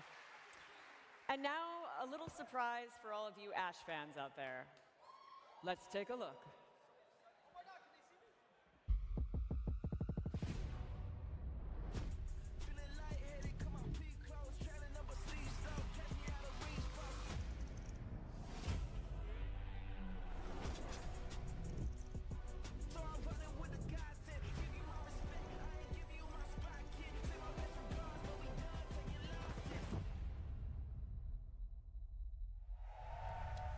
Well, an awful lot of information, and I didn't really expect it to get so emotional. But to Josh's point, it's not just the devs whose lives have been made better by this game. It's both of us as well. It's many of you. We're not just a community. In a lot of ways, it feels like a family. And for the last 10 years, so many people's lives have been made better by Siege. So from both of us, a very heartfelt thanks to the dev team, to the publishers, to the developers who've worked on this, to the people on the esports side of things, to the streamers and content creators, but most importantly, to you watching. Because we wouldn't be here without you, the community. Yeah, I mean, it's a surreal moment to be in this historical moment, you know, a decade of Siege, and to think that we're now here with something brand new for each and every single person, whether from the beginning and to now. I mean, it is truly a heartfelt moment, not only for me, for you, and like you said, for everyone around to just be in this moment, to partake in this. And again, thank you to each and every single one of you. And why don't you give yourself here in Atlanta a round of applause, because you've been great so far today. I know that there was some onion cutting going on moments ago, but this is ultimately a celebration, and you've been spectacular so far. We are not done just yet. We do have a show match coming up. I'm excited. Are you excited? I'm excited. Okay. I just complimented you. How are you booing me? I'm right. That's very hurtful. Maybe weapon inspect? Oh. I'm weapon inspecting my cue cards. They love it. That's a cheap pop. That's a cheap pop. A lot of big updates to the core of Siege. We saw a lot of it during Dual Front, but now you'll get to see it in action in what is called Core Siege, the game that you know and love, the game that you've been playing for some of you maybe a couple months, some of you maybe a couple days, some of you maybe since the game launched. in December 2015. We've decided to adopt another dev, though. We had both Alex and Josh on earlier, and now we're going to bring in our good friend Chris to talk about something else that is a little bit intriguing. It hasn't been in the game since the beginning, but it has become a fundamental part of Siege. And I am going to put some blame on you. You're the reason why people's favorite operators aren't available in certain games. We're going to be talking about pick and ban. While we talk about the pick and ban, let's get ready for Skittles versus Meaty Marley in our 5v5 show match. Yeah, get loud. Come on, you can do better than that. I feel like that was like the same energy. I'm surprised it's not as loud. Chris, there's something very different going on the screen right now. Care to walk us through it? Yeah, we're now seeing our newly updated pick and ban system for ranked, Siege Cup, and the returning unranked. So each team will ban one operator before each round and up to 3 operators on each side. This new system is much faster to get into the action as both attack and defense ban in parallel. It also offers more strategic options when planning your next round, as you can ban with the knowledge of which site you want to defend or attack. For example, if you want to defend basement and chalet, you can ban Ram before the next round. You can also act on information you gain throughout the match.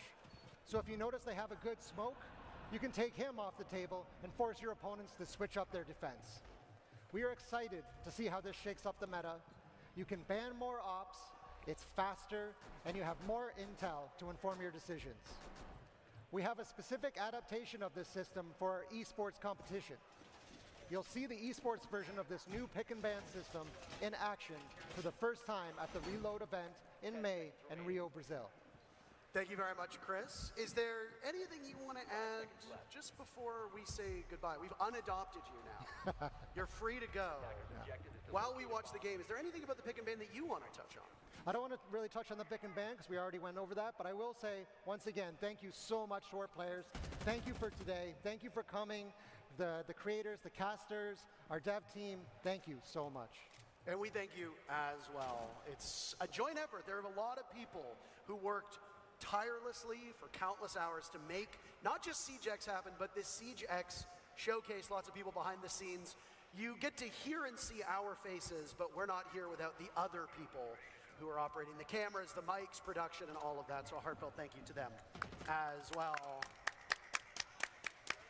So there we go. You're supposed to clap. You're supposed to clap too. Caught on in the end.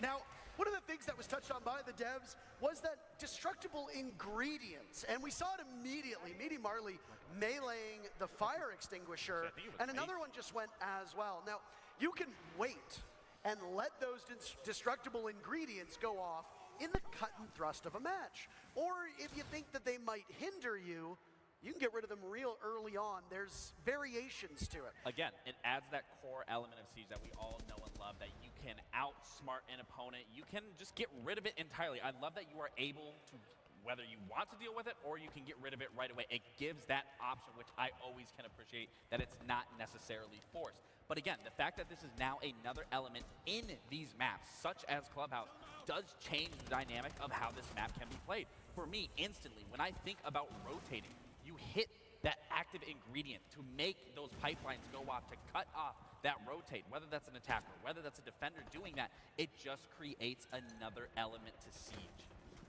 Now the teams on your screen, as you can see, on the bottom portion, Skittles, Eldit, Macy J, Varsity Gaming, and Yo Boy Roy on one side. And speak of Roy, you said his biceps looked a little bit smaller, but the man is carrying his team at the moment. You know, I think he got his workout in. I think the blood's flowing in the biceps. They're filled now. I mean, he got a 2K. He just hit a frost mat, so honestly, leg day isn't looking too great. Can't lift that up unless you don't have a strong core, so we might have to take that back for the next round. But, I mean, it was like 1v1. And Varsity clutches it out. They took him to the academy. They did. First round on the new look of Clubhouse. By the way, Clubhouse is one of the 5 maps that have received a visual update / visual overhaul. And as Chris mentioned, we don't just have the pick and ban at the start of the match anymore. you ban operators between rounds. So in round number 1, the attackers didn't want to deal with the Valkyrie, so they got rid of it. The defenders didn't want to deal with a Monty, and now they don't want to deal with the Blackbeard. Hey, let me say this. This isn't an esport event, but even the casual community says, we don't want to play with shields. Let's get rid of them. So a Blackbeard ban and a Bandit ban, and the one thing that you can lean upon from your experience playing is a Bandit ban by the attackers comes in because you are expecting your defending opponents to go to a certain bomb site. Now, it looks like Team Meaty Marley will go down to basement, where Bandit isn't necessarily as critical. Kai tends to be a stronger operator here, but no Bandit means that church wall downstairs, it's gonna stay intact and will require some other type of denial, which, by the way, Meaty Marley, his team is not bringing at all. Yeah, and again, it creates a completely What is this? For those who are new to Rainbow Six Siege, don't do that. What is that? Hey, it's okay to do that. This could be used in a way that we've never seen before. Do you think that we're about to witness a new competitive esport meta? Absolutely. With a triple unreinforced panel and a lone mirror window? Yeah, absolutely. I've seen, you know, what haven't you seen in Siege? It's endless opportunities, abilities. I just saw 3 cap cans at the front of that door. I don't typically see that. So the fact that we're seeing a mirror on an unreinforced church wall, it makes sense. Going for a spawn kill here, but Ross can't get it done. But back to your point of just, you know, the getting rid of certain operators through and through without each round instead of it being at the very forefront of it, again, creates such a different level in how you want to approach Siege. And that's always been the beautiful thing about Siege, is you can't get too comfortable. The meta is constantly shifting. And I think we can all agree that you need to be on your toes when you're playing Siege.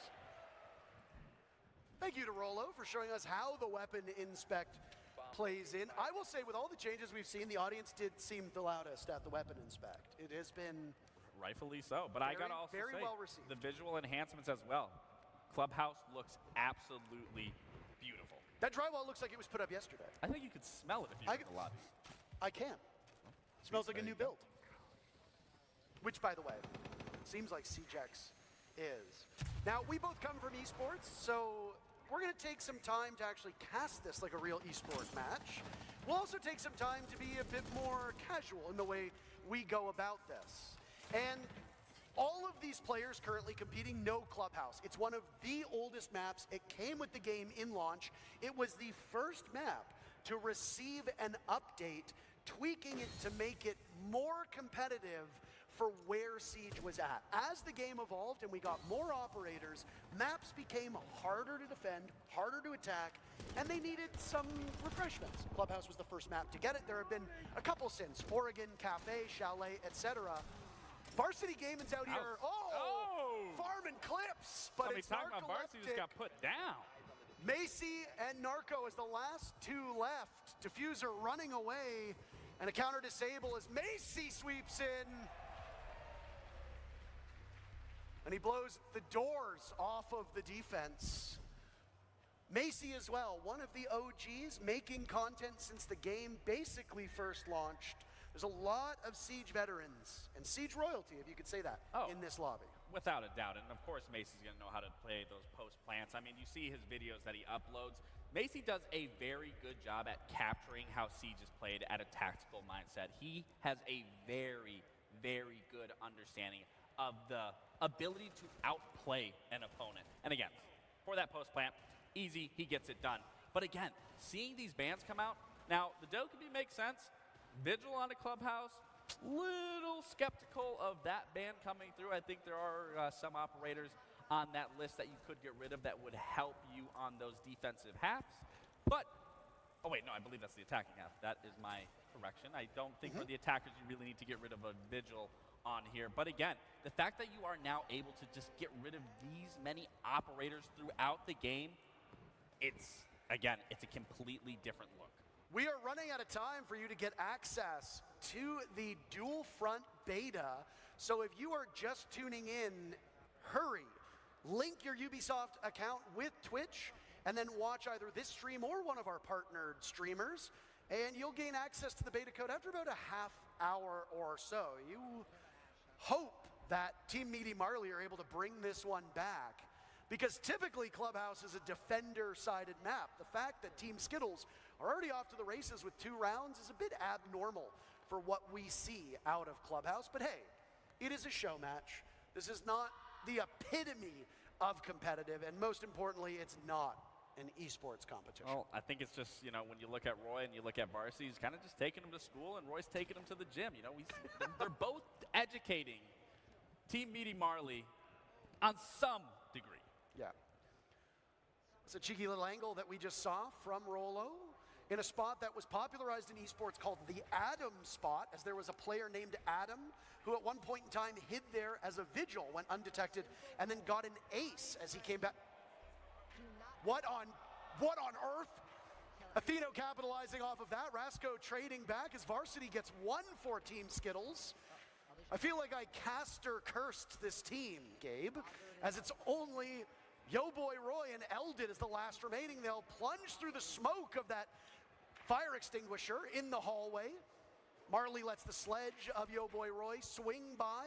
We're not even a minute in, but Rolo blows things up with a nitro cell, and Team Meaty Marley is on the board. There we go. Get the 2-piece with the C4 from Rolo. Again, that's going to be a TikTok clip that I'm sure she's going to upload as soon as possible. They're all farming clips. They're all farming clips. Okay. Side swap has now come in, so as was discussed by Chris, but Gabe, you can touch upon, when you're on attack, you ban a defender. Correct. When you are a defender, you ban an attacker. So gone are whether you want to remove one or the other. Now it's just locked in, you tackle it head on. Team Skittles, whatever bomb site they go to, which looks like it'll be one of the upstairs bomb sites, CCTV and cache, they don't want to deal with the thermite. Thermite is so strong on this bomb site, not just to open up that CCTV wall, but additionally to open up the other portion of the upstairs, which would be the jacuzzi wall or the construction wall. It's going to hinder the attackers. Which we are not only seeing a bandit brought successfully, but we are also seeing that mute just for that little extra bit of reinforcement to make sure that any bit of denial on those walls is going to be warded off. But that goes into, once again, the picks and bans. That the fact that it falls off on behalf, that you are now seeing what the other team had to go against, what that defending side wasn't successful with, you can essentially get rid of once you get to that level and know exactly kind of the approach and how you want to play your defenses or how you want to play your attackers just based off that first half. Bomb located by attackers. Looking like it's going to be a pretty default setup from the side of Team Skittles. Nothing too crazy here. I am expecting Varsity to either bandit trick this wall, which I think that's what we're going to see here. He's going to bandit trick the server wall. And then the real question is, how is Team Meaty Marley going to play into this attack? For those that are unfamiliar with Siege, and I mean, I suspect there's a few people watching who haven't had full hands-on experience with the game, when you reinforce a wall, it means that you need a specific gadget to cut through that steel reinforcement. Thermite is one of those operators. He was one that was banned by Team Skittles. You see that Rasco, playing that ace, will have access to it. Atheno also has access to one of those gadgets. When a bandit puts down those batteries, it electrifies the wall, which prevents that hard breach gadget from going off. Varsity just put down a new battery, destroying one of the gadgets, but he wasn't able to get both walls in time. So there is now an opening through that reinforced wall that the attackers can use to their advantage. But holes work both ways. Defenders can use it too. And the question is, I mean, we have a lot of intel. We've always stressed throughout Siege, intel, intel, intel, and we have that not only with the Valkyrie, but then with the Echo. So it's a question of, they have nothing to find these cameras. They have to be vigilant of where they're planting, where they're going to be trying to entry from, and seeing if they can find this intel, where I am going to be expecting Team Skittles to be utilizing that to the best of their ability. And we could see an engagement here happening in construction, where we do see Varsity go down. He's now getting taken to the gym from Atheno, and it's not looking too good for Skittles. I mean, when you're playing on Bandit, your primary job is to keep those walls electrified. And Correct. Varsity did that for the most part. To die early, we were about halfway through the round. It's not terrible. I mean, you never want to be the team to give up the first kill. Skittles does trade it back a little bit later, and then Roy will give the advantage to Skittles. They sacrificed Varsity, and I guess the rest of the team was like, now we can play a little bit better. And they very quickly turned this around. Now Skittles is on the board for this round as well.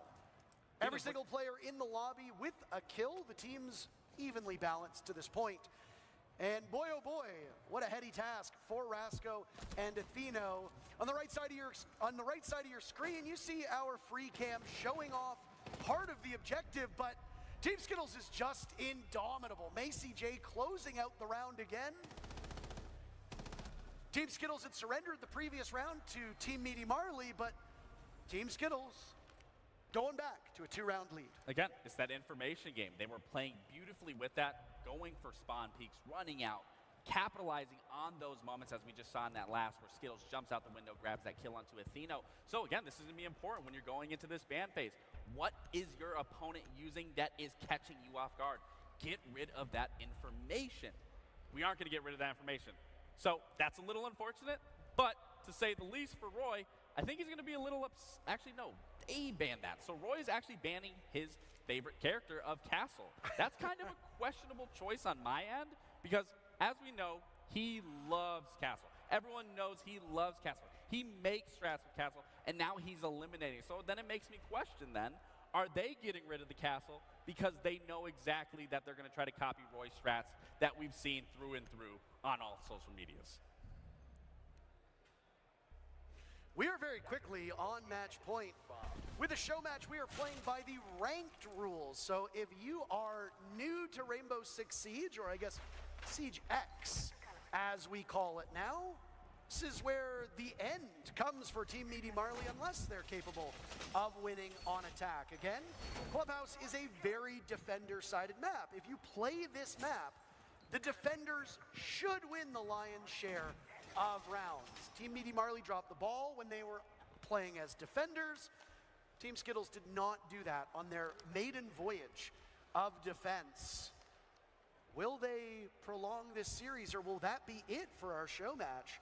I thought the teams were a little bit more balanced. I'm a little disappointed that Team Meaty Marley have fallen by the wayside. Marley in particular, it's his namesake.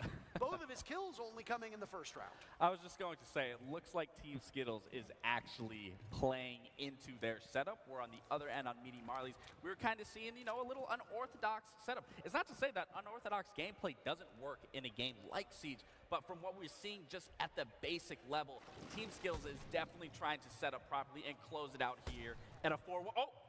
He does catch the mirror, your boy Finally. Roy. He did try to do what Meaty Marley, I believe, was successful in, but couldn't get it done.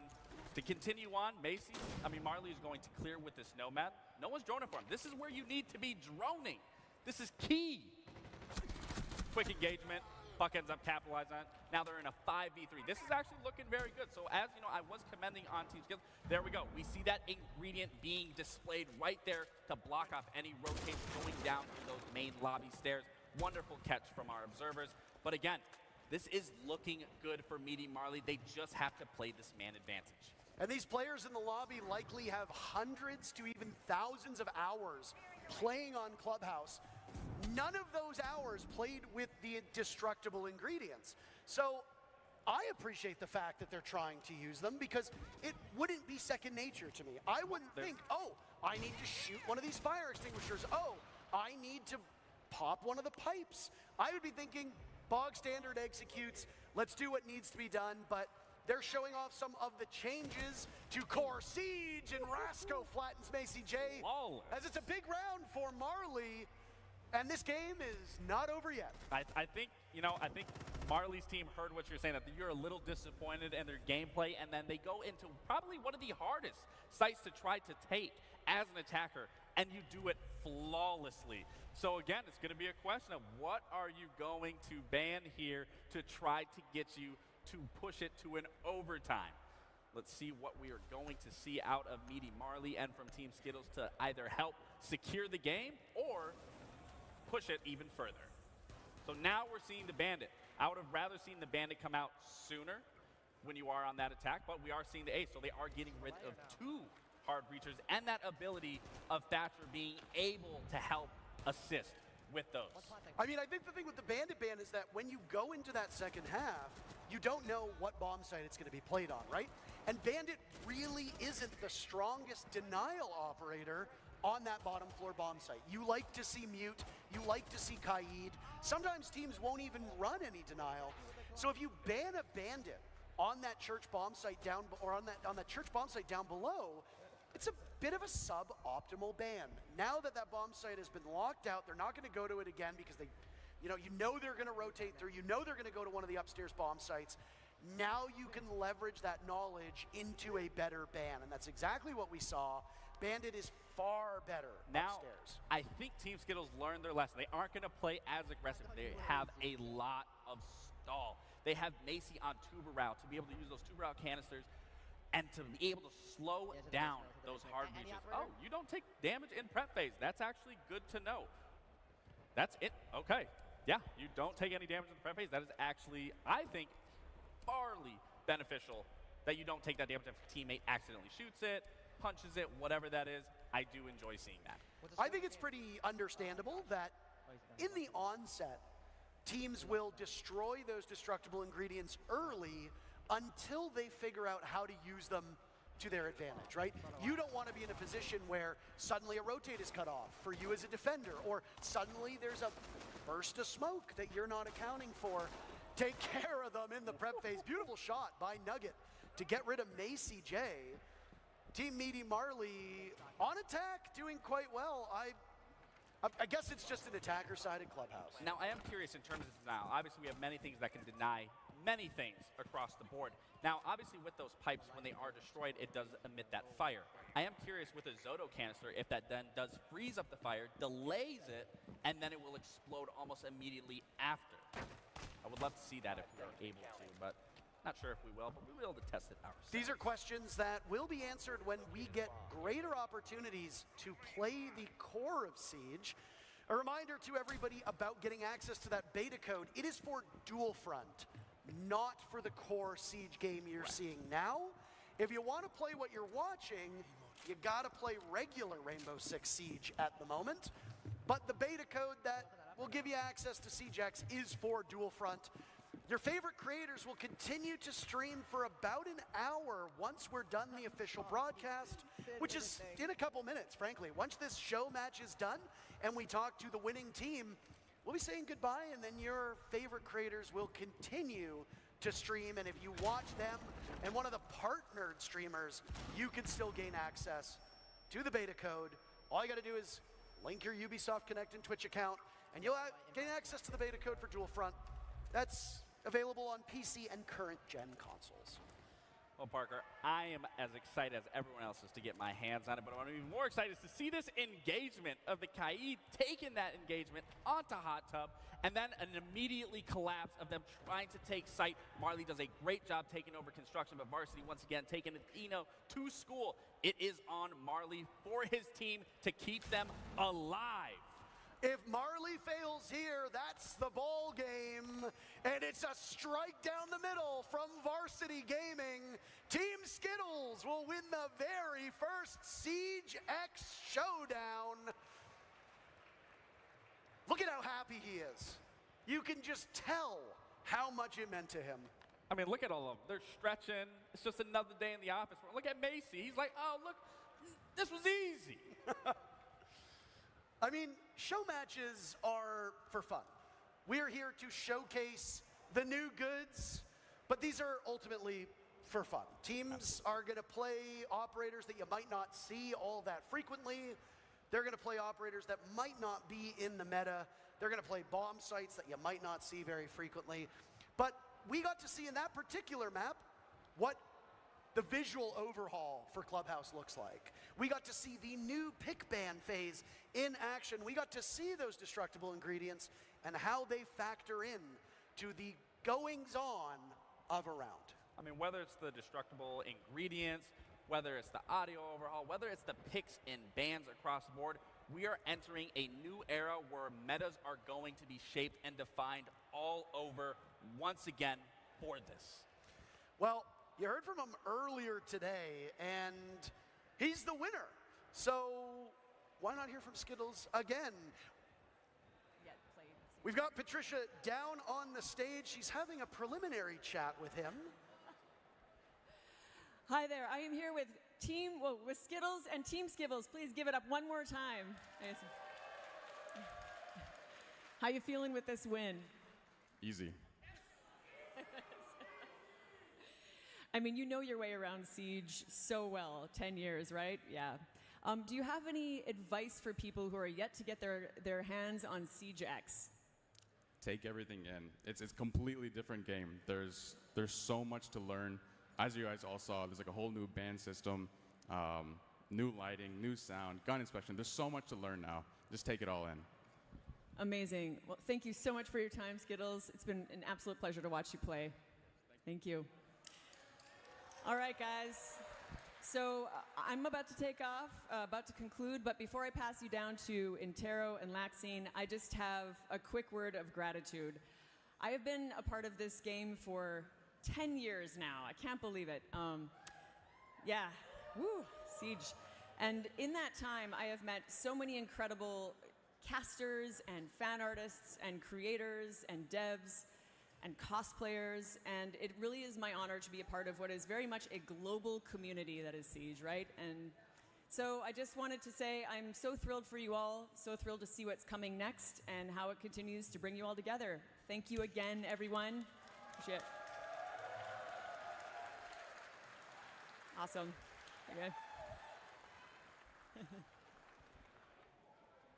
Thank you very much, Patricia. Gratitude has been a constant theme here in Siege X, and I gotta say, it is really cool to see so many of the people who voice characters in our game show up at events. Patricia is just one of many that we have had an opportunity to meet at events all over the globe, and again, we're not here without you.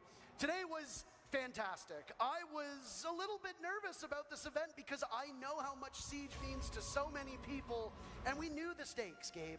But if anything, today should show how important this game is and how excited people are for the new era of Siege X. I mean, not even that, but just for everyone involved in the Siege community, whether new or old, this is a moment for every one of us to enjoy, to take, and to appreciate, and to just live in this moment and to carry it for the next 10 years of Siege and on Siege X.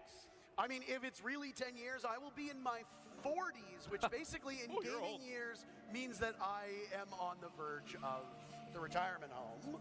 But we got to see the new 6v6 game mode Dual Front.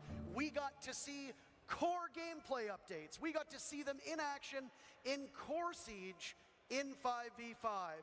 There were lots of goodies, and we're not quite done yet.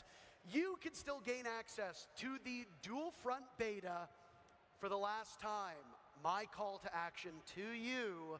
Connect your Ubisoft Connect account and Twitch.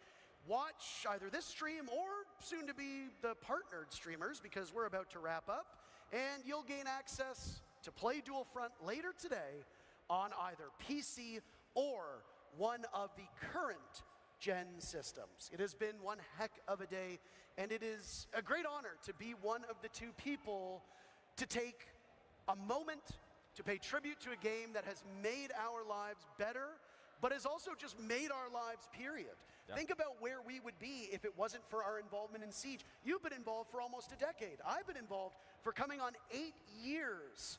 That's crazy. So thank you to you, the community. Thank you to Ubisoft. Thank you to all who took part. Yeah. Cheer for maybe the last time. Absolutely. Thank you to Alienware and Blacklight, our sponsors. But before we sign off, there's one person who has had an enormous impact on this game, and as I don't want to say breathe new life into it, but it is undeniable that his involvement, his love of the game, and his constant work on screen and off has made our game bigger than ever. He received a commendation at the 6th Invitational, our World Championship event. Who do you think it is? King George? Not King George. No, it's Jinxie, somebody who has breathed life, I will say it, has breathed life into this game. Jinxie has been able to put a big spotlight on everything from the casual scene, the console scene, our involvement in esports with his affiliation with Space Station. He was honored with the MVP award at our biggest event of the year in Boston just a month ago. So many people are here because of him.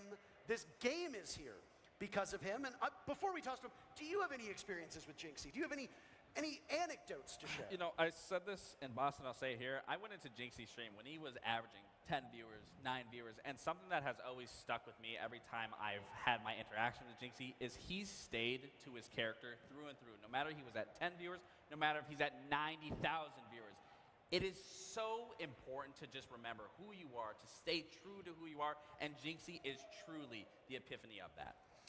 And it's not just Jinxie himself, but the people around Jinxie. I mean, he's hosted console creator events. He's hosted his World Cup events. He's got friends that he games with quite regularly who now themselves have a career. Some of them have homes because of this game and the money that they're able to make by highlighting our game and being a part of this community. It's not easy being a content creator. It's not. It takes a lot. And again, I mean, for everyone involved, everyone plays a ginormous part to that, because without all of us, we all can't make this happen through and through. Yeah, whether it's on the traditional platforms like YouTube or Twitch, or whether it's on the newer platforms, TikTok being the big one, Instagram Reels, YouTube Shorts, there are different ways for content creators to get involved. And today, CJX was everywhere on social media.